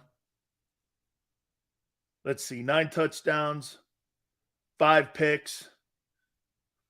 Not too great. Projected for 42. Now, he at least is projected to have 26 touchdowns. Your boy's projected to have 17 TD passes. On pace for 4,200 yards, too. Yeah. Who's he beating? He's beating Miami. And he's lost to Philly. All right. Look at that, man. Biggest win. Kirk Cousins. Congratulations. Oh, he had a bye last week. Interesting. Vikings have 1 loss to yours truly. Amen. 34-30. I got the Raiders winning this game. Miami beats Detroit 30-27. New England, I am saying, is stopping this mess with the Jets. 29-21. The Jets. Fireman Ed. I hate the Jets, man. I can't stand that team. They always suck. 5-1 Vikes are. No, they're 6-1, I believe. Oh, you might be right. 5-1? Okay. 5-1, 6-1. The greatness of the Vikings. The biggest win of the year for the Eagles. The Vikings.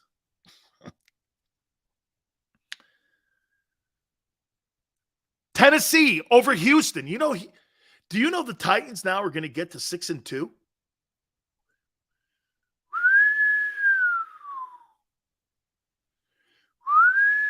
That's a team that won the the bye last year. They were the number 1 seed in the AFC. There they are again. I thought A.J. Brown was a loss, but they've now been able to do this. You know what? We're getting it done now. We're kind of getting it done now a little bit here.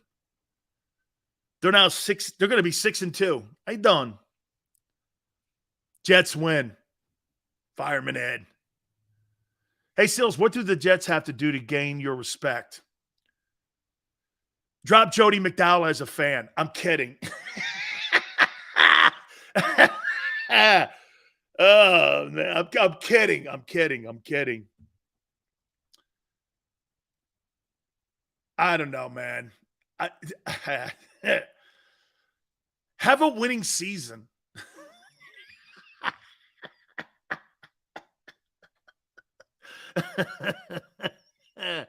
The Jets, man, you know.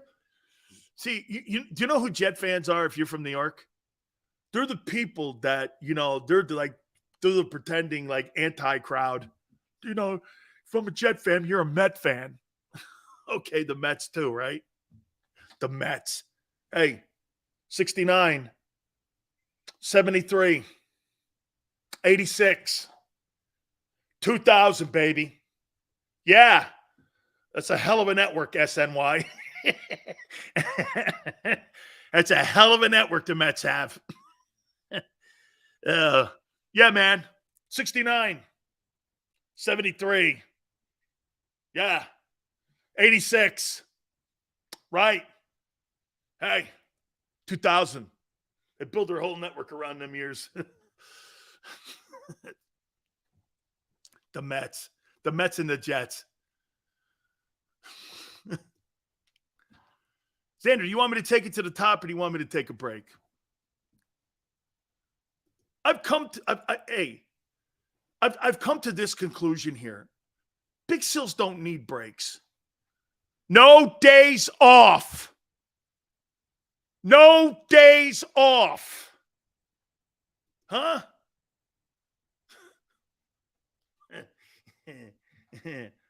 Xander goes, well, we need to, it's how we make money. And I go like this. Yeah, well, I'll give you more value. I don't.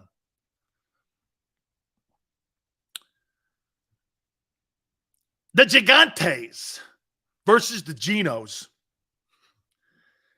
The New York Football Giants versus the Geno Smiths.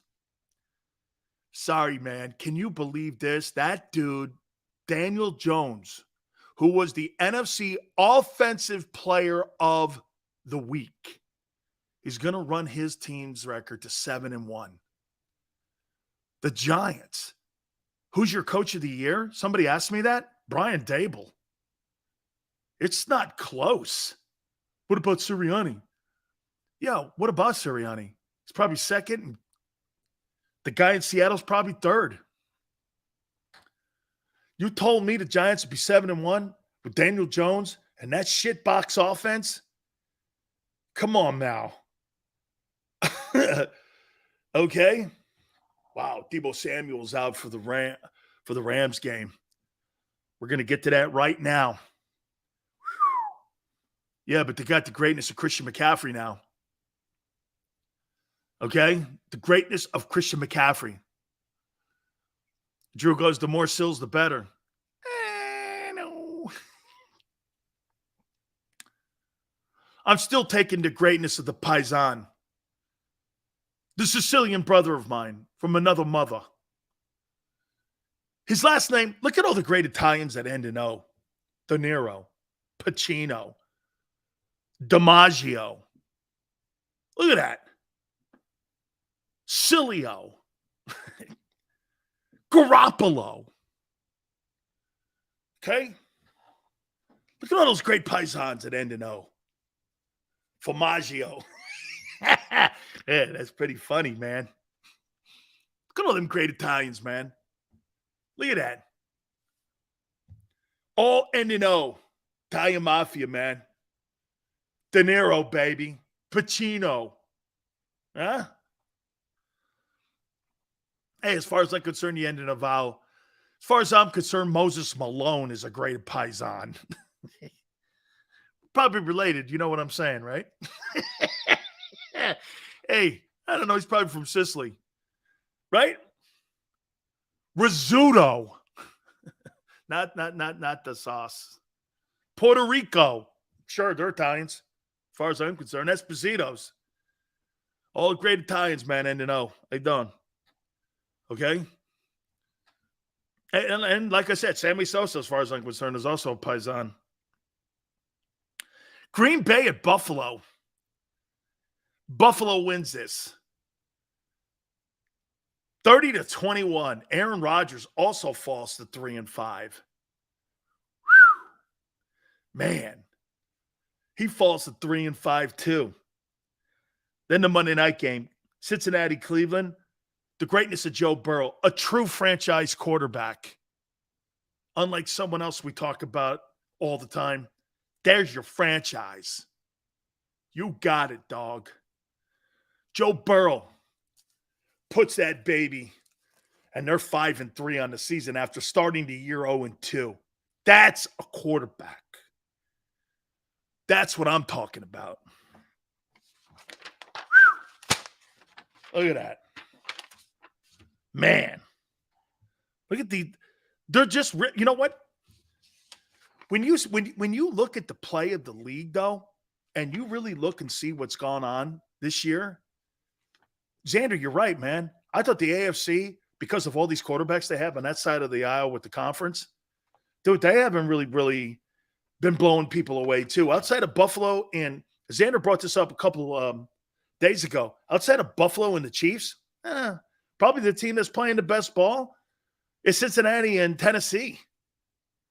Last night, I don't know, a little too inconsistent for me a little bit there with the Titans. But I don't know, man. We're going to recap. By the way, I got a little bit of news for you, too, also on some trade news concerning Alvin Kamara and the Eagles and also Kareem Hunt. We're going to do that at the top, so I'm going to reset that. Little bit more information on those teams, okay? By the way, Howie's going to be working the phones this weekend. We're going to know more after Sunday's games, too. Big Sales, Burrow or Jackson as your franchise? Burrow. By this much. I'm going to take Joe Burrow.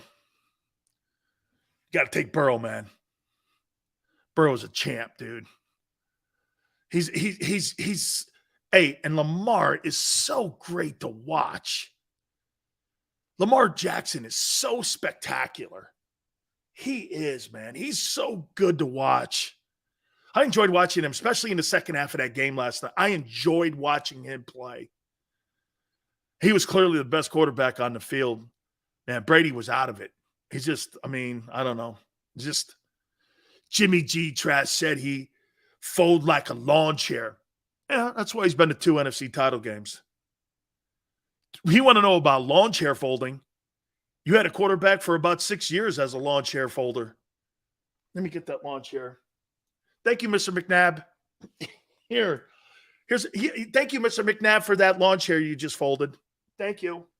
Shit, you guys had the king of lawn chair folders. Here. That dude should work at a beach. You should get that dude and send him to Jones Beach, Donovan McNabb. He could fold chairs anyway, and he could fold them with the best of them. Talk about lawn chair folders. Here, do you guys need a chair? This one's got an umbrella on it.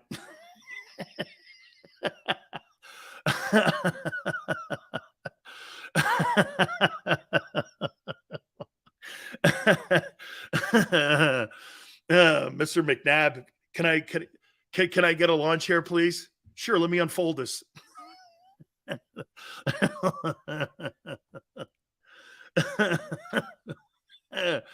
are you doing, Donovan? I'm folding.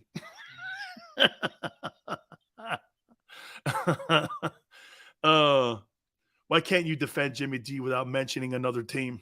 I'm not sure what you're talking about. He only plays on one team. He plays for the 49ers. Who's better, Lamar or Burrow? Come on, man. Look at what Burrow's done in a year and a half of football. He took a team to the Super Bowl. And the Bengals to boot. The Bengals. The Bengals. The Bengals. Big Seals used a chair with an umbrella fishing in Freeport, Texas. Yeah, it was called a McNabb lounge chair. It was easy. It folded so easy, man. You should have seen this lawn chair. It's got a little beer cup holder. Okay? Got a little beer cup holder. And it's called a McNabb chair. You can get them on Amazon. Real easy. I got to take a timeout. Please hit the like button. Hour 3. Jason Cole. We'll talk to Jason about all the movement going on in the NFL. Keep it here on the National Football Show. Philly sports fans, I'm Tom Giordano from Pondley Hockey Giordano. First and foremost, thank you for watching the Pondley Hockey postgame show. But right now, we're giving away tickets to the World Series. Follow Pondley Hockey on Instagram and check out our posts for your chance to win tickets to all 3 Phillies home games. Go Phillies and go Birds. Welcome to Pondley Hockey, the largest workers' compensation law firm in Pennsylvania. With over 250 years of combined courtroom experience, we've helped over 100,000 injured and disabled workers obtain benefits, as well as some of the biggest settlements in the state. Even better, Pondley Hockey doesn't charge a dime until you win. If you've been injured at work, give Pondley Hockey a call. Go to get your game on. Go for the beers. Go for the cheers. Go for the hit and the hits. Go for the stakes and the stakes. Go to get your parlay on. Go to get your party on. Go for the scene. Go for the screens. Go for the gallery. Go for the win. Go to Ocean. Visit theoceanac.com to plan your visit.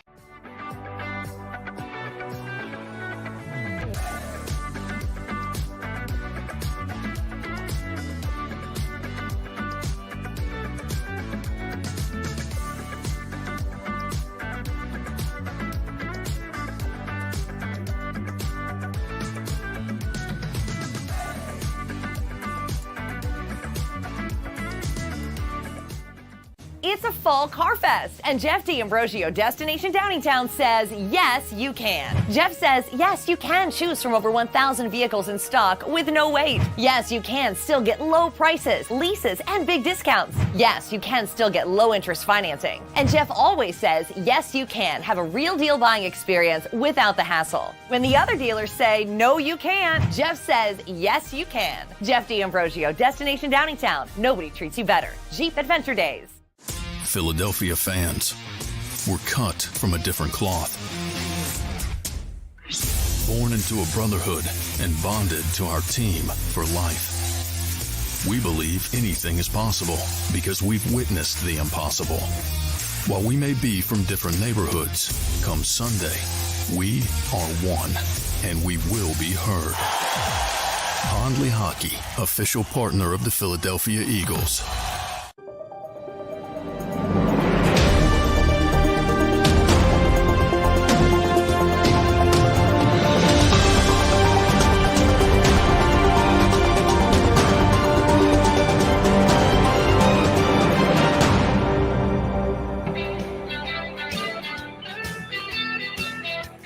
Hour 3, Big Sills National Football Show. Pull up a chair. Final hour. Our boy Jason Cole, NFL Hall of Fame voter and insider, will join us in this hour. I want to show you guys something. I think you're going to love this stat here about your boy Nick Sirianni. Another Paisan. Love it. You ready? These are the 2021 head coaching hires. Okay? These are the coaching hires. Urban Meyer, 2-11. David Culley, 4-13.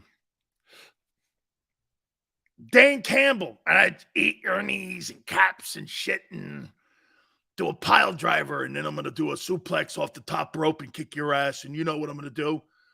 Then I'm going to put you in the Greg Valentine figure 4. 4-17-1.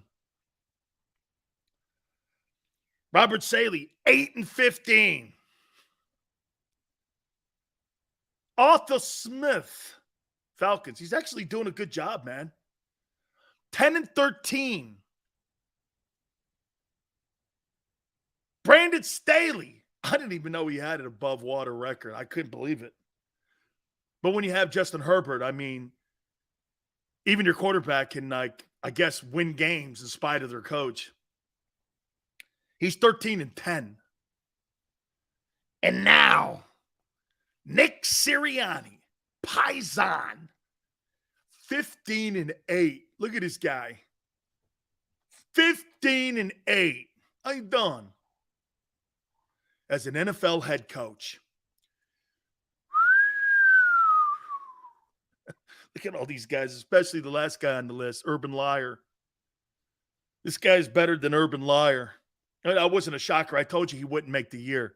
I said when that guy was hired, everyone was like, oh, my God, Urban Meyer, that he did that. Now he's back telling lies on Saturday NFL big kickoff, telling lies. Yeah, you know, when I was a coach over here and I allowed all the guys to act like crazy men when they were at Florida with 35 arrests and, you know, all the things that went on with my coach beating his wife at Ohio State, you know, all that aside, we won a lot of ball games.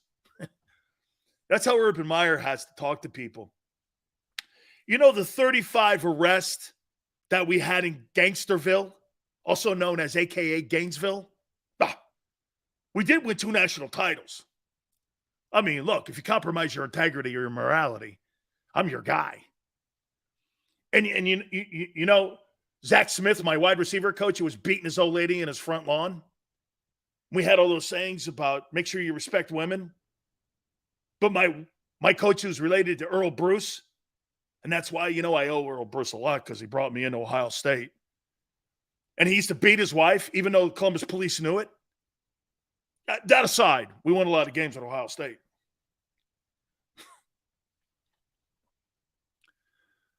You know, then the bullshit that went on with the Jags job. He's such a phony, dude. Oh, he's going to get a huge job. Because you know what's going to happen, right? An institution's going to be so much under pressure to win. They're going to go, yeah, but he has a really great record. Like the NFL. Deshaun Watson, man, he's got like 30 people that say that he's sexually, you know, sexual misconduct, you know what? Yeah, but he can play. You know, always that distinction, always has it underlined. Yeah, but he can play and he can coach. And what about being a good guy? Who cares? They finished last anyway. Okay? Urban's a lunatic, dude. He is absolutely a lunatic. CB says Burrow is a stud. A pocket passer, but all around he can't do things Hurts can. Burrow is a better passer quarterback, but not a better talent altogether. That's a really great question, CB. Who needs more around him to be successful? Joe Burrow or Jalen Hurts? Let's be fair about this. Who needs more around him? I like that topic because that's fundamentally a little bit of what you're doing as a general manager when it comes to building a football team. Okay? That's actually a great question. Okay? Who needs more around him to be successful? Well, Jalen needs an O-line. So does Burrow.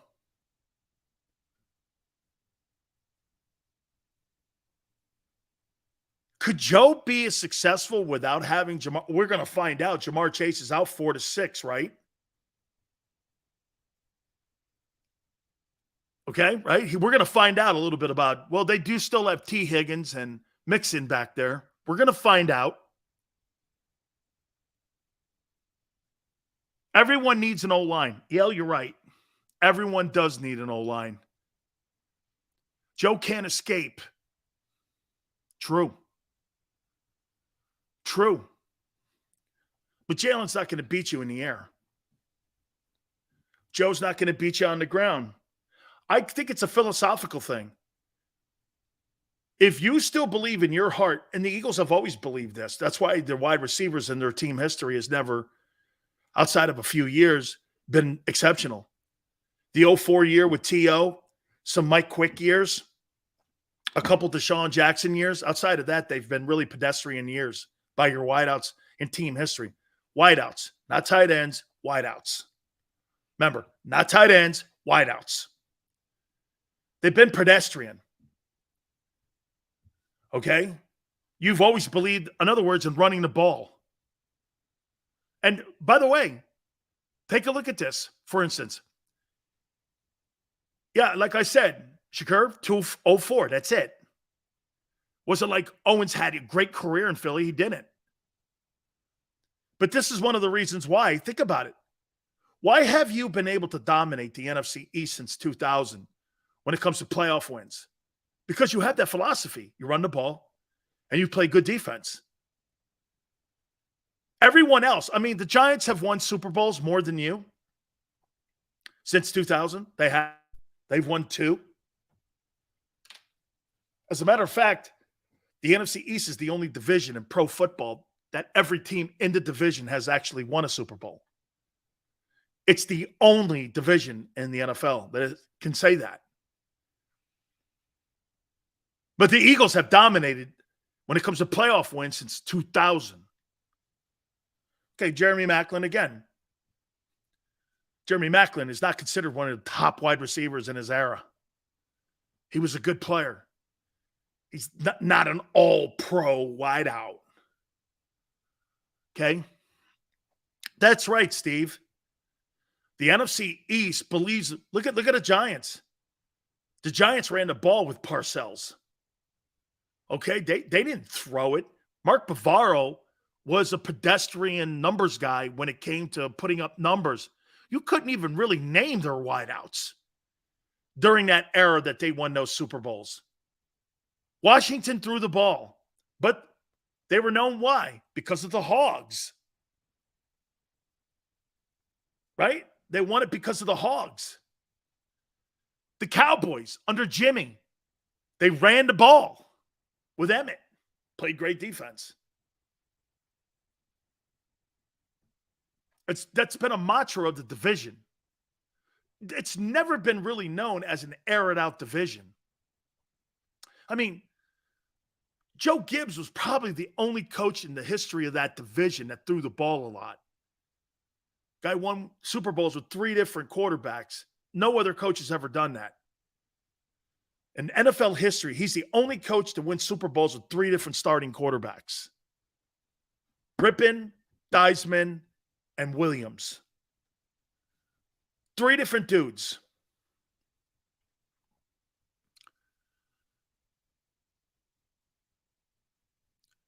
Offenses need to be balanced to win Super Bowls. Well, they do. But I think what you're doing here a little bit in Philadelphia is kind of, you're making it more unique.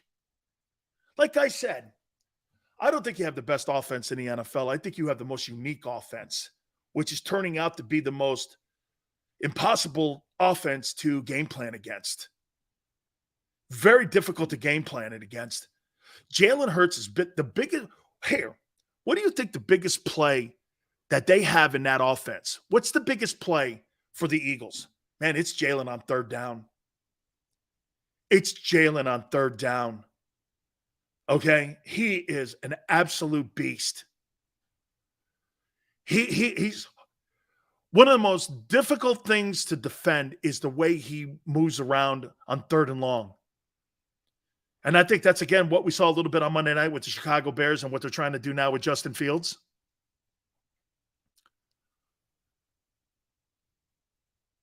What do you think quarterbacks 5 years from now will look like? Another great topic. Will they look like Burrow still? The league's been that way for 100 years. Or will they look like Jalen? Or are you going to try to find guys like Josh Allen? Dude, finding Josh Allen, Don't tell me you knew Josh Allen at Wyoming and Patrick Mahomes at Texas Tech were on your radar.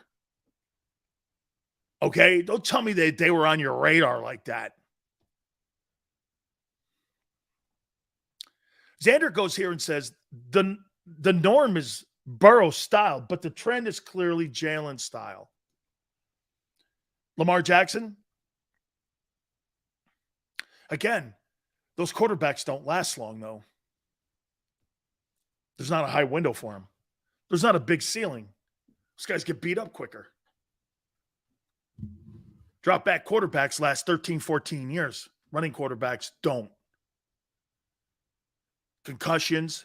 Now, they're protecting those guys more. I think you got to get rid of the old referees, and you've got to get college referees at the NFL level because they do a better job at legislating hits on the quarterback in the college game. I don't like the ejection rule, but I like the way they try to protect quarterbacks at the college level versus the NFL level because there's two set of standards. If you're a drop back quarterback, you get protected more. If you're a quarterback like Jalen or Lamar and you take off, they call penalties on you like you're a running back. And I don't think that's right. I think he's a quarterback. Whether he runs, whether he doesn't run, you need to protect him because he's the face of your league. Nobody wants to see Blaine Gabbert quarterbacking a Super Bowl. Nobody wants to see that. Now, look, the Nick Foles story was great, but I keep telling people this one. Foles was an all-pro quarterback. He was a Pro Bowler. Wasn't like this guy was just some streetwalker, walked off the street, and he was just a guy who was bagging groceries, and all of a sudden he turned around and there he is in the Super Bowl. That's not who this guy was. This guy made the Pro Bowl before, 26 TDs, 2 picks. I mean, this guy put a couple years together where you went, this guy's pretty good. Jalen Hurts is not Steve Young. Don't kid yourself. Steve Young was one of the most accurate quarterbacks in the history of the National Football League. Okay? And on top of that, he had Jerry Rice. I mean, I'd be careful of that one. Jalen Hurts is not a Hall of Fame quarterback. There's nothing special about the way he throws the ball. Steve Young was special in college and in the pros. Young wasn't drafted because of his wheels. Jalen was. Steve Young was a passer in college. He was a first-team All-American and everything. Then he went in a supplemental draft, the same draft that Reggie White was in. He was drafted ahead of Reggie White. Guy was drafted ahead of Reggie. Sills, Rice, or Randy Moss? Moss was the most athletic wide receiver in NFL history. Rice is the most complete wide receiver in NFL history. He's the greatest offensive weapon in the history of the National Football League. Jerry Rice is the greatest offensive weapon in pro football history. And it's not close. 200 touchdowns. Think about what Rice did in games. For his 20 years, how many times do you think Jerry Rice averaged touching the ball in a game? 4? 4 times a game. Over 20 years. 4? And he had 200 touchdowns. I don't know, man. I have the ball in my hand as an average 4 times. And I have 200 touchdowns, 3 Super Bowls, and a Super Bowl MVP.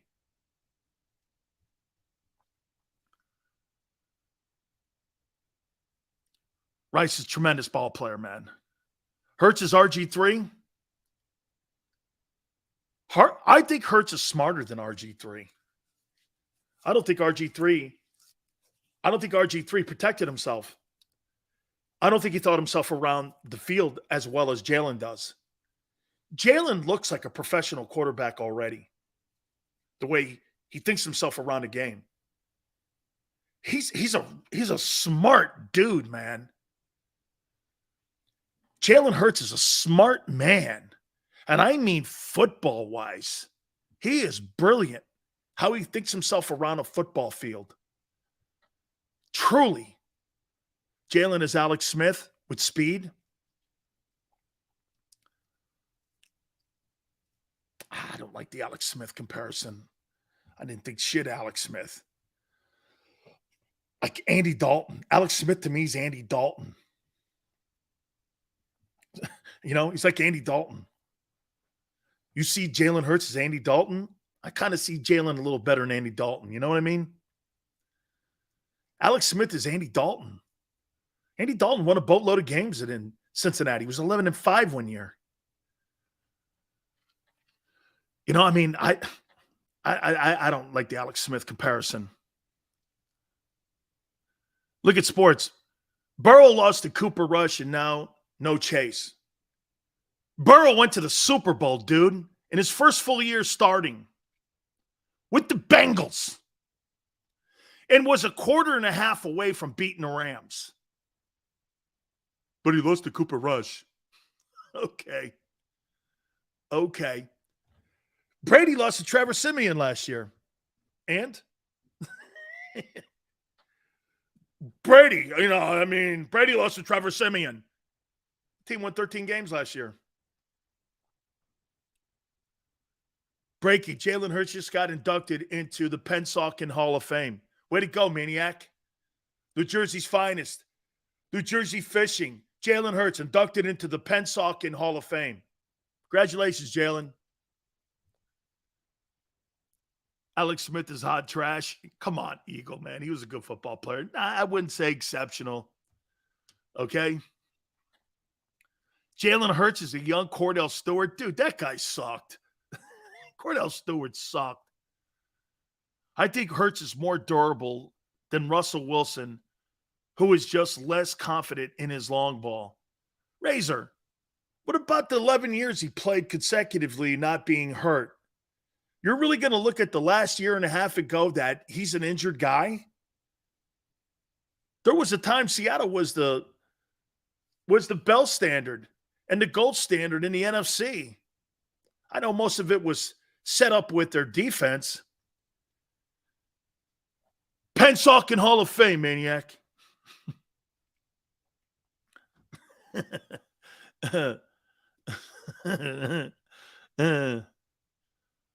Yeah, well, Sills, he's only 27 years old forever.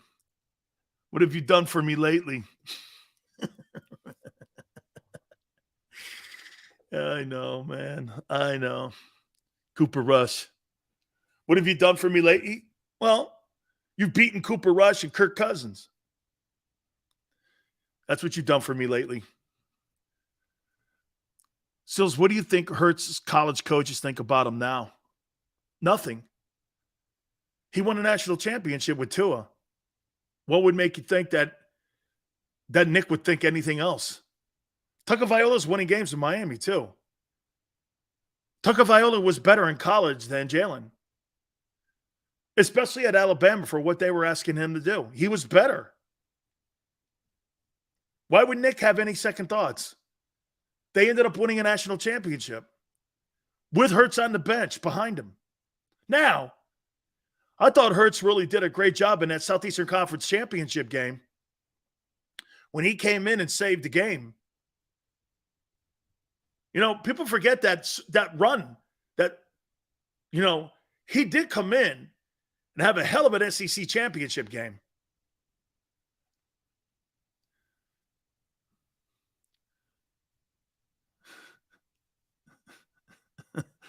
Sill said, Cowboys defense, trash because Jalen beat him. I did? Congratulations, you beat Cooper Rush. I told you couldn't score more than 20 points. It was 20-17. If it wasn't for the guy throwing 3 picks, I'd like to see what that game looked like. If Cooper Trash doesn't throw 3 picks, okay? That's his new name, Cooper Trash. If Cooper Trash doesn't throw 3 picks, that dude ended up getting game back in Philly 20-17. Wasn't like they were totally out of it. Cooper Trash got him back in it. Hey, Cooper Trash beat Burrow on any given Sunday. That's right, man. Look at that. Cooper Trash beat Joe Burrow. So Cooper Trash must be better.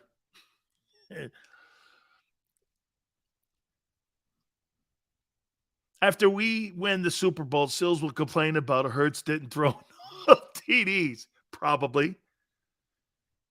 Probably. I'm mad? I'm not mad at nothing. You can't say if he didn't throw 3 picks, it's part of the game.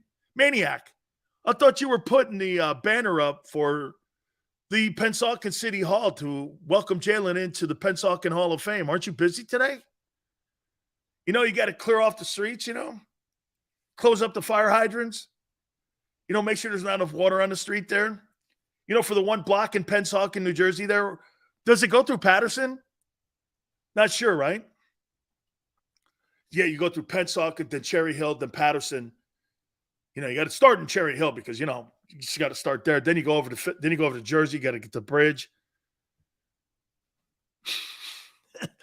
Got to close the fire hydrants up, bro.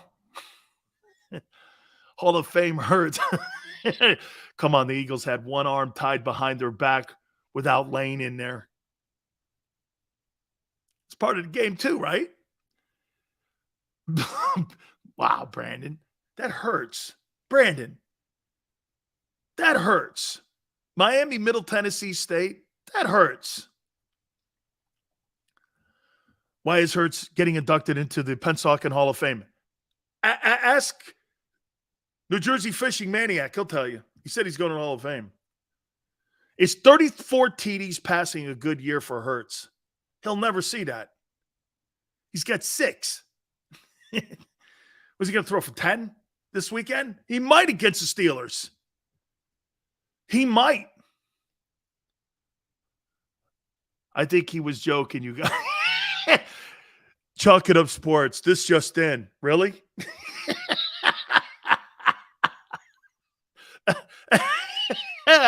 Wow. I forgot the power of persuasion. Chalk it up. Hey, chalk it up. Really? Hey, I think Big Sills is kidding. This just in. Wow. I love you, chalk it up. You know I do, man. Just plays devil advocate to keep people honest. He's secretly an Eagles fan. Don't tell anybody that, Troy.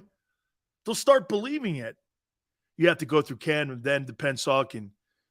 You'll never get all the garbage cleaned up. Dude, I heard Hoboken's getting better, though.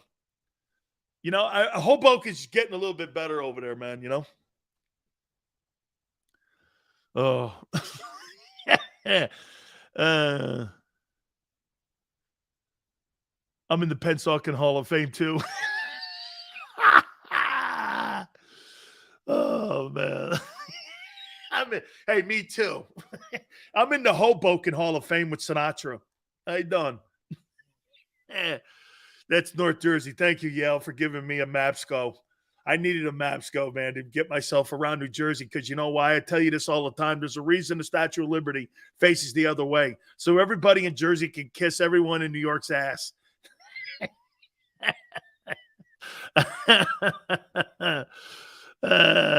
Thank you, Fly. Yeah, I've been around that neck of the woods a little bit. Not saying anything, me being Italian and going to the Jersey side. You don't want to be seen over that side too many times. You know what I'm saying? Lou Costello, thank you, Yale. Right now, Hurts' closest comp is McNair. Sills don't like when you troll him. He asked them to block me already. It's all good, dude. It's all good, man. It is, man. Hey, let's go here with Lamar because it affects Jalen. By the way, Jason Cole, Hall of Famer. We're going to talk to him about all these trades. Not so much money. How many years would you give Lamar Jackson if you're Baltimore? How many years would you give him? With that style of play, how many years?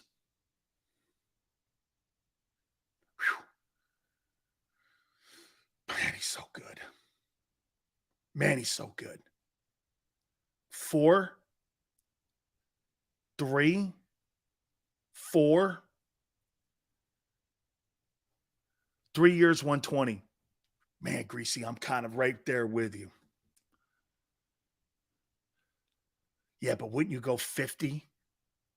I mean, you're going to have to go 45 or 50. If you're paying Kyler Murray $46 million, you're going to have to give this guy 3 years, $150. Because remember, he wants it's about the guarantee. It's not about the years. The years are fool's gold. It's like playing Monopoly. You want to get the guaranteed dough. Now, would he take 150 over 3? Can you imagine this? Hey, correct me if I'm wrong, guys. Lamar Jackson's 25. So you're 28. Shit, man, you're just entering your prime. And you've already pocketed $150 million in guaranteed cash, whether you get hurt or not. I don't know. And your generational wealth is set. God forbid you go on and win a Super Bowl. You're up in 3 years. The market has shifted. Who knows what pay is going to be for an NFL quarterback in 3 years from now with the cap. And if he turns out to be everything, a passing Steve Young, this guy may make $60 million, and then you give him that 4-year deal. Now you're talking $250 million guaranteed. This guy could pocket $500 million by the time he's 32. See, to me, I think Dak's got it. I think Dak has a better deal than Patrick Mahomes does. Patrick Mahomes has a 10-year contract. And get this, his base salaries don't really fluctuate all that much. 43, 45, 46, 44. Some of them even start de-escalating at the back end of the contract because it's a team-friendly deal. He does, in the middle of the deal, get up to 50. But why would you want to be tied into a contract that the market is consistently changing on, and the cap goes up at least 25 to 27% every year? Why would you get tied up into a long-term deal? Okay? And the way he's playing right now, dude, you're at Kyler Murray money, and you're probably at Deshaun Watson guaranteed money. We got to be. Right? I mean, you're talking some pretty big coin here.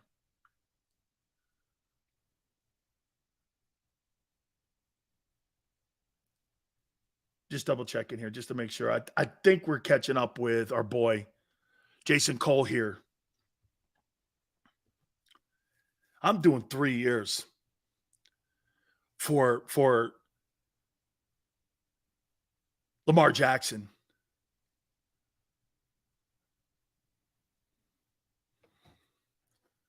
Three years. Yeah. That'll be it for a while if he doesn't come on today. He don't come on today, man. Then again, I wanted John McMullen anyway yesterday. No, hey, no problems. That feels right to me. Yeah, doesn't it? Dude, go 3 years, man.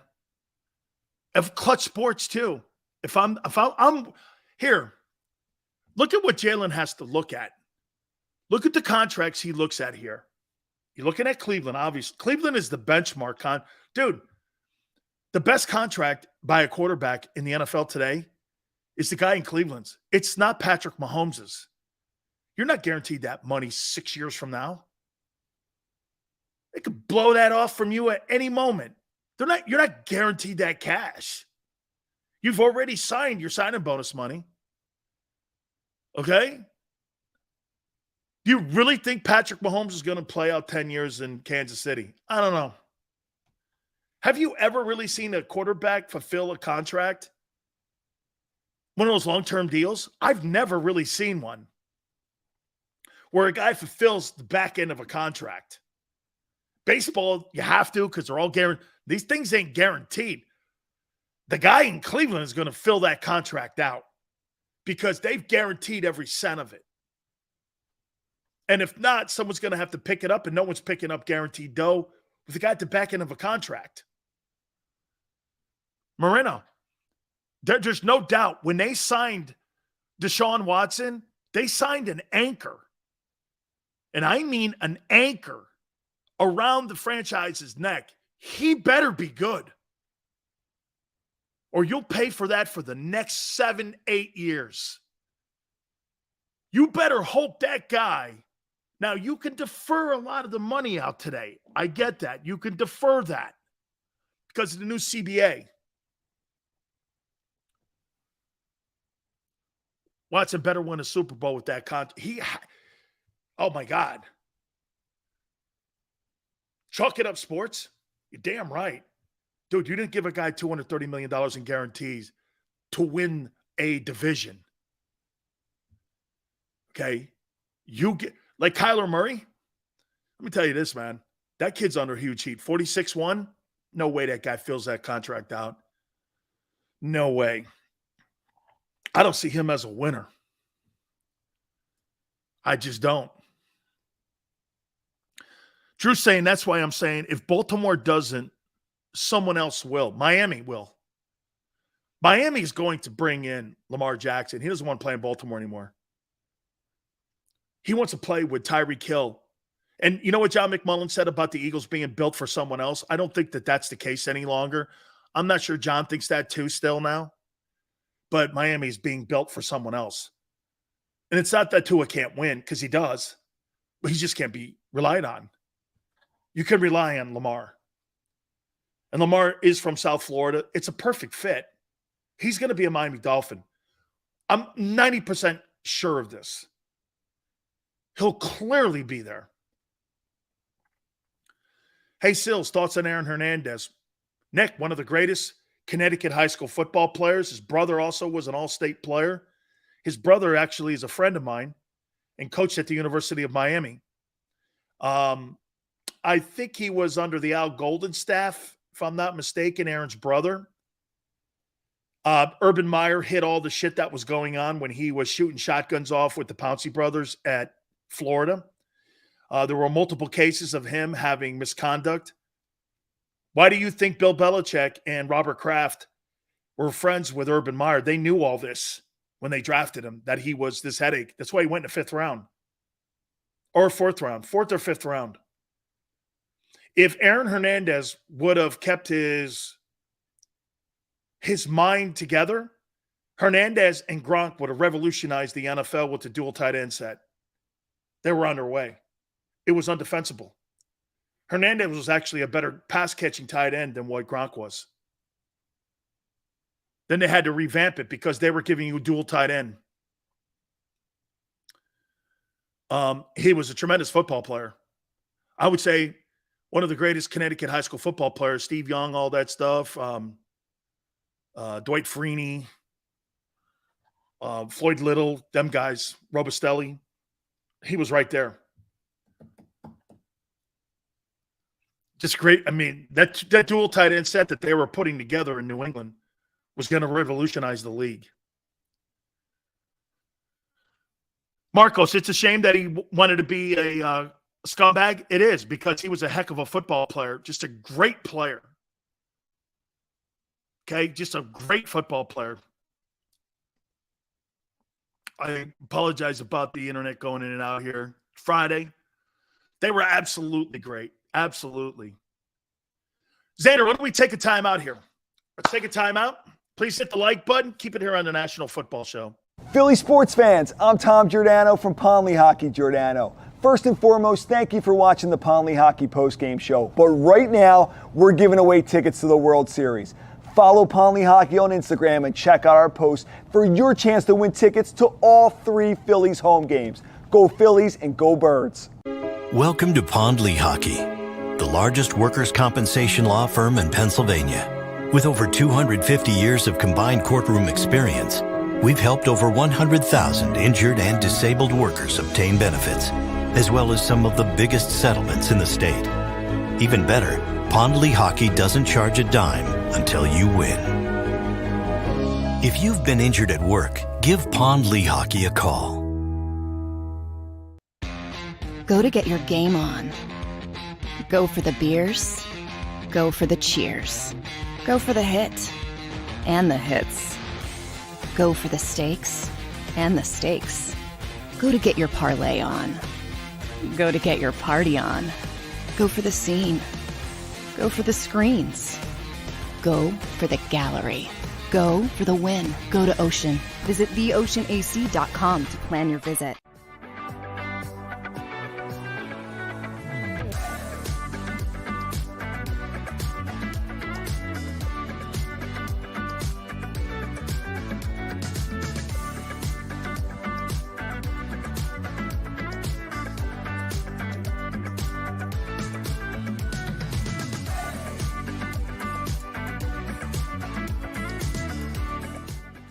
It's a fall car fest, and Jeff D'Ambrosio, Destination Downingtown, says, yes, you can. Jeff says, yes, you can choose from over 1,000 vehicles in stock with no wait. Yes, you can still get low prices, leases, and big discounts. Yes, you can still get low interest financing. And Jeff always says, yes, you can have a real deal buying experience without the hassle. When the other dealers say, no, you can't, Jeff says, yes, you can. Jeff D'Ambrosio, Destination Downingtown. Nobody treats you better. Jeep Adventure Days. Philadelphia fans were cut from a different cloth. Born into a brotherhood and bonded to our team for life. We believe anything is possible because we've witnessed the impossible. While we may be from different neighborhoods, come Sunday, we are one and we will be heard. Pondley Hockey, official partner of the Philadelphia Eagles.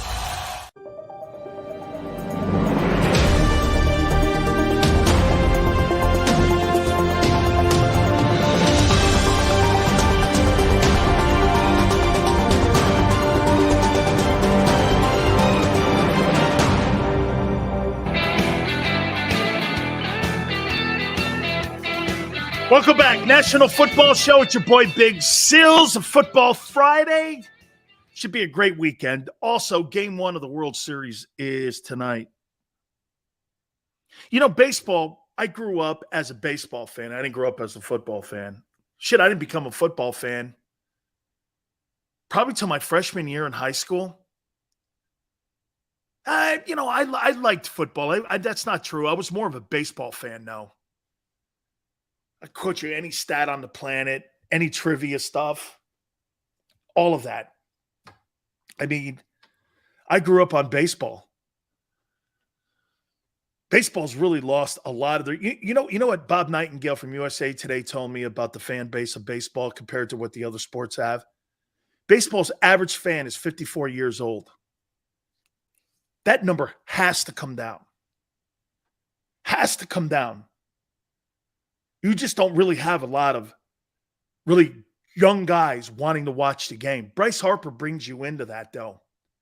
When you see a guy like, by the way, remember when Bryce Harper came into the sport, had the gold shoes and all that shit? I loved it.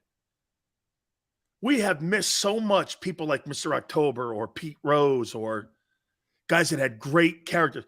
You know, people are now, well, we got to speed the game up. Really? You should let the game generically take care of itself. The NFL doesn't give a shit about its records. That's the difference between baseball and football. You know why the NFL grows quicker? Fans like seeing scoring. Fans like seeing the long ball. The steroid era was one of the greatest eras in baseball history. You had more fans going through the turnstiles. You had more villains in the sport. Now, you've legislated all that shit out. And what have you done? Now you're talking to guys who are 72 years old or still the baseball writers who still think that they have a vote that matters on keeping guys like Rose out of the Hall of Fame, all the juicers. Why? Guys like Clemens and Bonds are part of the fabric of the sport. See, they think you're stupid. That we have not castrated these guys in the court of public opinion like Bonds and Clemens. You put a guy like that in the Hall of Fame, every fan on the planet's going to go, he juiced. But it makes and creates dialogue and interest. Well, we got to have the sanctity of the game. Nobody in football gives a shit about that stuff. Wide receiving records, quarterback record. Those records are all gone because of the way the game has changed. And for the better. Okay? For the better. I love the steroid era. Juan Gonzalez, Sosa, McGuire. Shit, man. I used to stop and watch what I was doing when McGuire would come up to the plate. Yeah, he's a juicer. And? What are you, a moralist? Oh, there you go. That's right. Everybody's a moralist. You know, I always ask people this question. If you could make $15, $20 million a year and you would be a baseball Hall of Famer, would you take 5 years off your life to take steroids? Yes or no? Would you?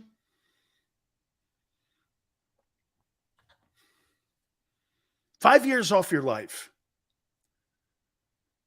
Make $200 million. Go to the Baseball Hall of Fame, Football Hall of Fame, what have you. Would you do it? Not me. I believe in the sanctity of the game. No, really.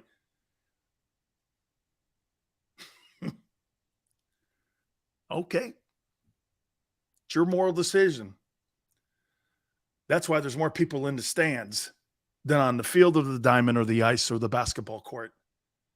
Because players do make those decisions. Growth hormone, steroids, other enhancements to get your body into a right place, creams, Balco. Those are the choices athletes make. Let me ask you this. So when a player's playing football and he takes a cortisone shot, is that performance enhancing? Without the cortisone shot, he can't play. But it's for his health, is it? Cortisone shots are one of the most deadliest shots you could take for a human body.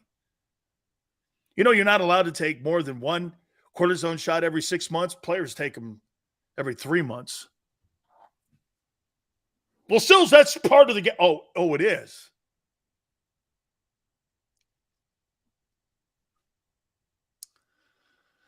As long as the end of my life, I'm in.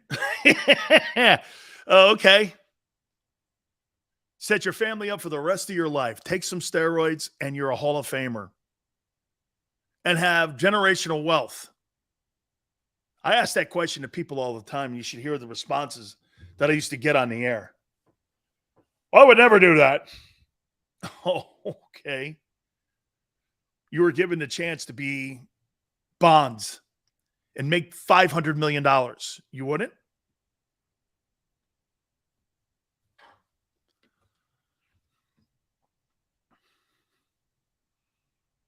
Robert, it's common sense. Of course people would do it. 90% of the people on the planet would do that. To have one shot at touching perfection, most people would run through fire. To have one moment like Bryce Harper.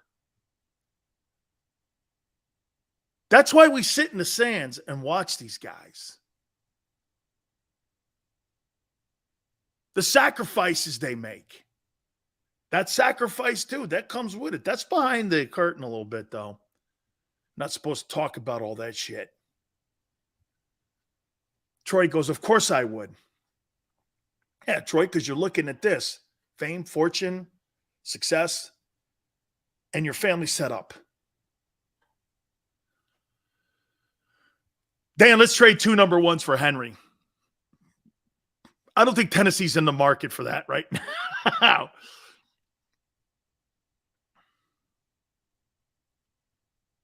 Would you trade 5 years of your life for generational wealth? Who in their right mind wouldn't? Harper came through big time? Yeah. That's a funny comment.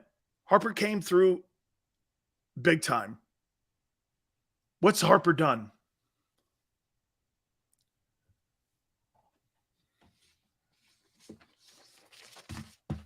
What's Harper done? I'll tell you what he's done for me. He's won a regular season MVP. He's carried his baseball team to the brink of changing his resume. Okay?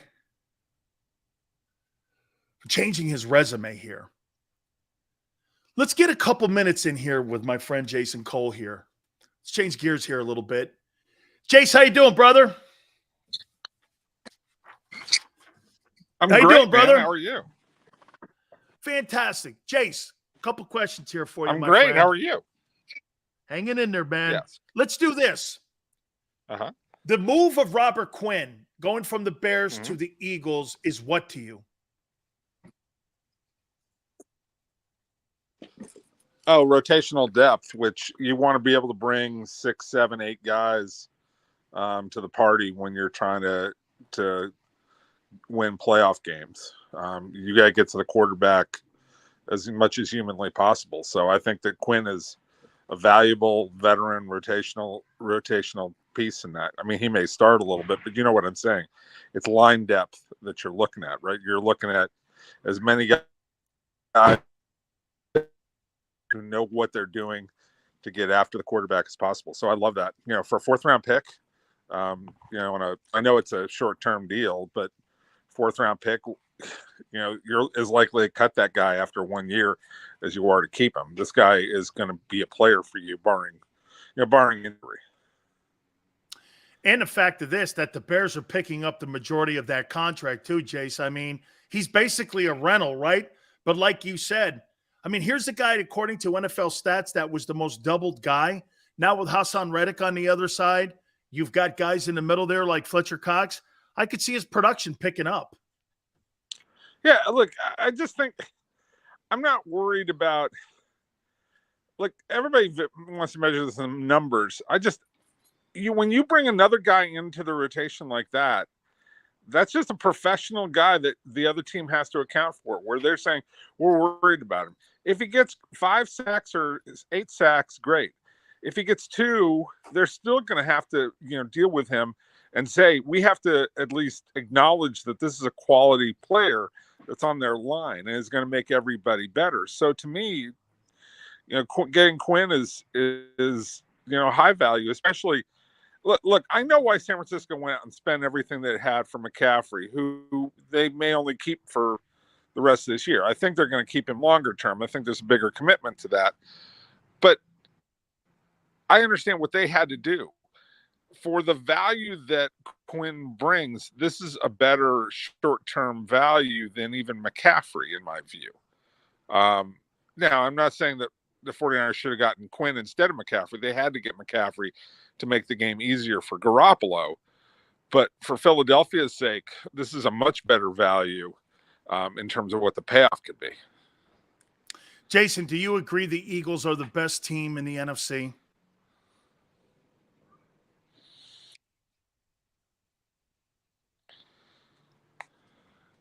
You didn't finish that question. Or do I agree they're the best team in football? Are the Eagles the best team in the NFC? Yeah, they're the best team in the NFC right now. I mean, the NFC's a hot mess right now. Look, Tampa's no good right now. Now they can turn it around because they've got the players to turn around, but they're no good. I mean, you saw how they played last night. They were awful. San Francisco has all the potential in the world, but they have liabilities at quarterback that they have to make up for, which again is why they got McCaffrey, right? Green Bay is a mess. I don't believe in the Vikings yet. You know, their quarterback doesn't scare me at all. And Dallas in the NFC right now. Hey, Jace, we're having connection issues here, and I just got a couple minutes left before the top of the hour here. One last question for you. Who do you think turns it around, or do you think either of these guys can't do it? Aaron Rodgers or Tom Brady? It's the same for both of them. The problem you have, Brady's got better players around him. He's just got line issues. Rodgers has got a mess that he created because you got to work with young receivers, right? And he didn't work in the offseason with young receivers. And, you know, now he's got to make up for all that lost time. I think it's really hard for Rodgers to make up for the lost time. I think Brady can get there faster, but man, that line does not give him any time to process a play. And he's really stubborn about controlling the offense right now. He's got to give up control and let Leftwich go to Arians and say, how do we do this, and let Arians have some influence on what they're doing offensively. Absolutely. Hey, man. Hey, Jace, I know we're here at the top of the hour here. So, again, I appreciate you spending some time with me here today. Thank you so much. Sorry about yesterday, my friend. We'll catch up again. Thank you. Anytime, dude. We'll talk. You got it. That is Jason Cole there, our Pro Football NFL Hall of Fame voter and our NFL insider there. Yeah, you know, the whole scenario with Rodgers and Brady, do either of those guys turn it around? Xander's saying this, that he thinks Brady's going to step on the gas pedal and he's going to turn this thing back around again. Look, I think the divorce being behind him now, I don't know. I think you could put that behind you, but I don't know if you could put the injuries behind you. Now you lose Shaq Barrett. I mean, your defense is not playing very well. They got issues, man. And I do believe that they miss Bruce Arians. I think that football team, I think they miss Bruce Arians. You see, this is what happens when you have guys like LeBron James and Tom Brady have a little bit more control in the building. Would it be fair to say this, that Tom Brady misses Bill Belichick? I know he won a Super Bowl. I do. I know he won it. But he had an alpha leader in the building. I want to show you something here. You think Michael Jordan could have won NBA championships in Chicago without Phil Jackson? Do you? I don't. You think Kobe and Shaq could have won NBA championships? Kobe did. It was Phil, though, right? Could Kobe and Shaq have won NBA championships in Los Angeles? No. How about Auerbach in Boston with Russell? Every one of the, how about this? Montana and Walsh. Aikman and Jimmy. Noel and Bradshaw. My point is that every one of these great players that played in team sports had a great coach. You know why? He was the guy that told them no. What was one of the most important things Phil Jackson told Michael Jordan? You got to stop being a scoring champion. Okay? You got to distribute the ball more. Everyone's going to have a role. But you can't be Michael Jordan, when he started winning NBA scoring titles, was great and all. It was great theater in Chicago. When he started putting all that stuff away, he started winning NBA championships. Once they got Pippen, they got role players. Jerry Krause could have been as big a jackass as possible, but at the end of the day, Jerry Krause, Tony Kukoc, Scottie Pippen, Horace Grant, got perimeter shooters and Steve Kerr, John Paxton. He knew how to put role players around Michael Jordan. Then you got the coach in there that knew how to take all the dishes and balance them. Great players need somebody to really say no. Look at Haney with Tiger. Haney was his swing coach. He never won like he did under Haney. Once he left Haney, he never won like that again. He had somebody go, no, Tiger, do it this way.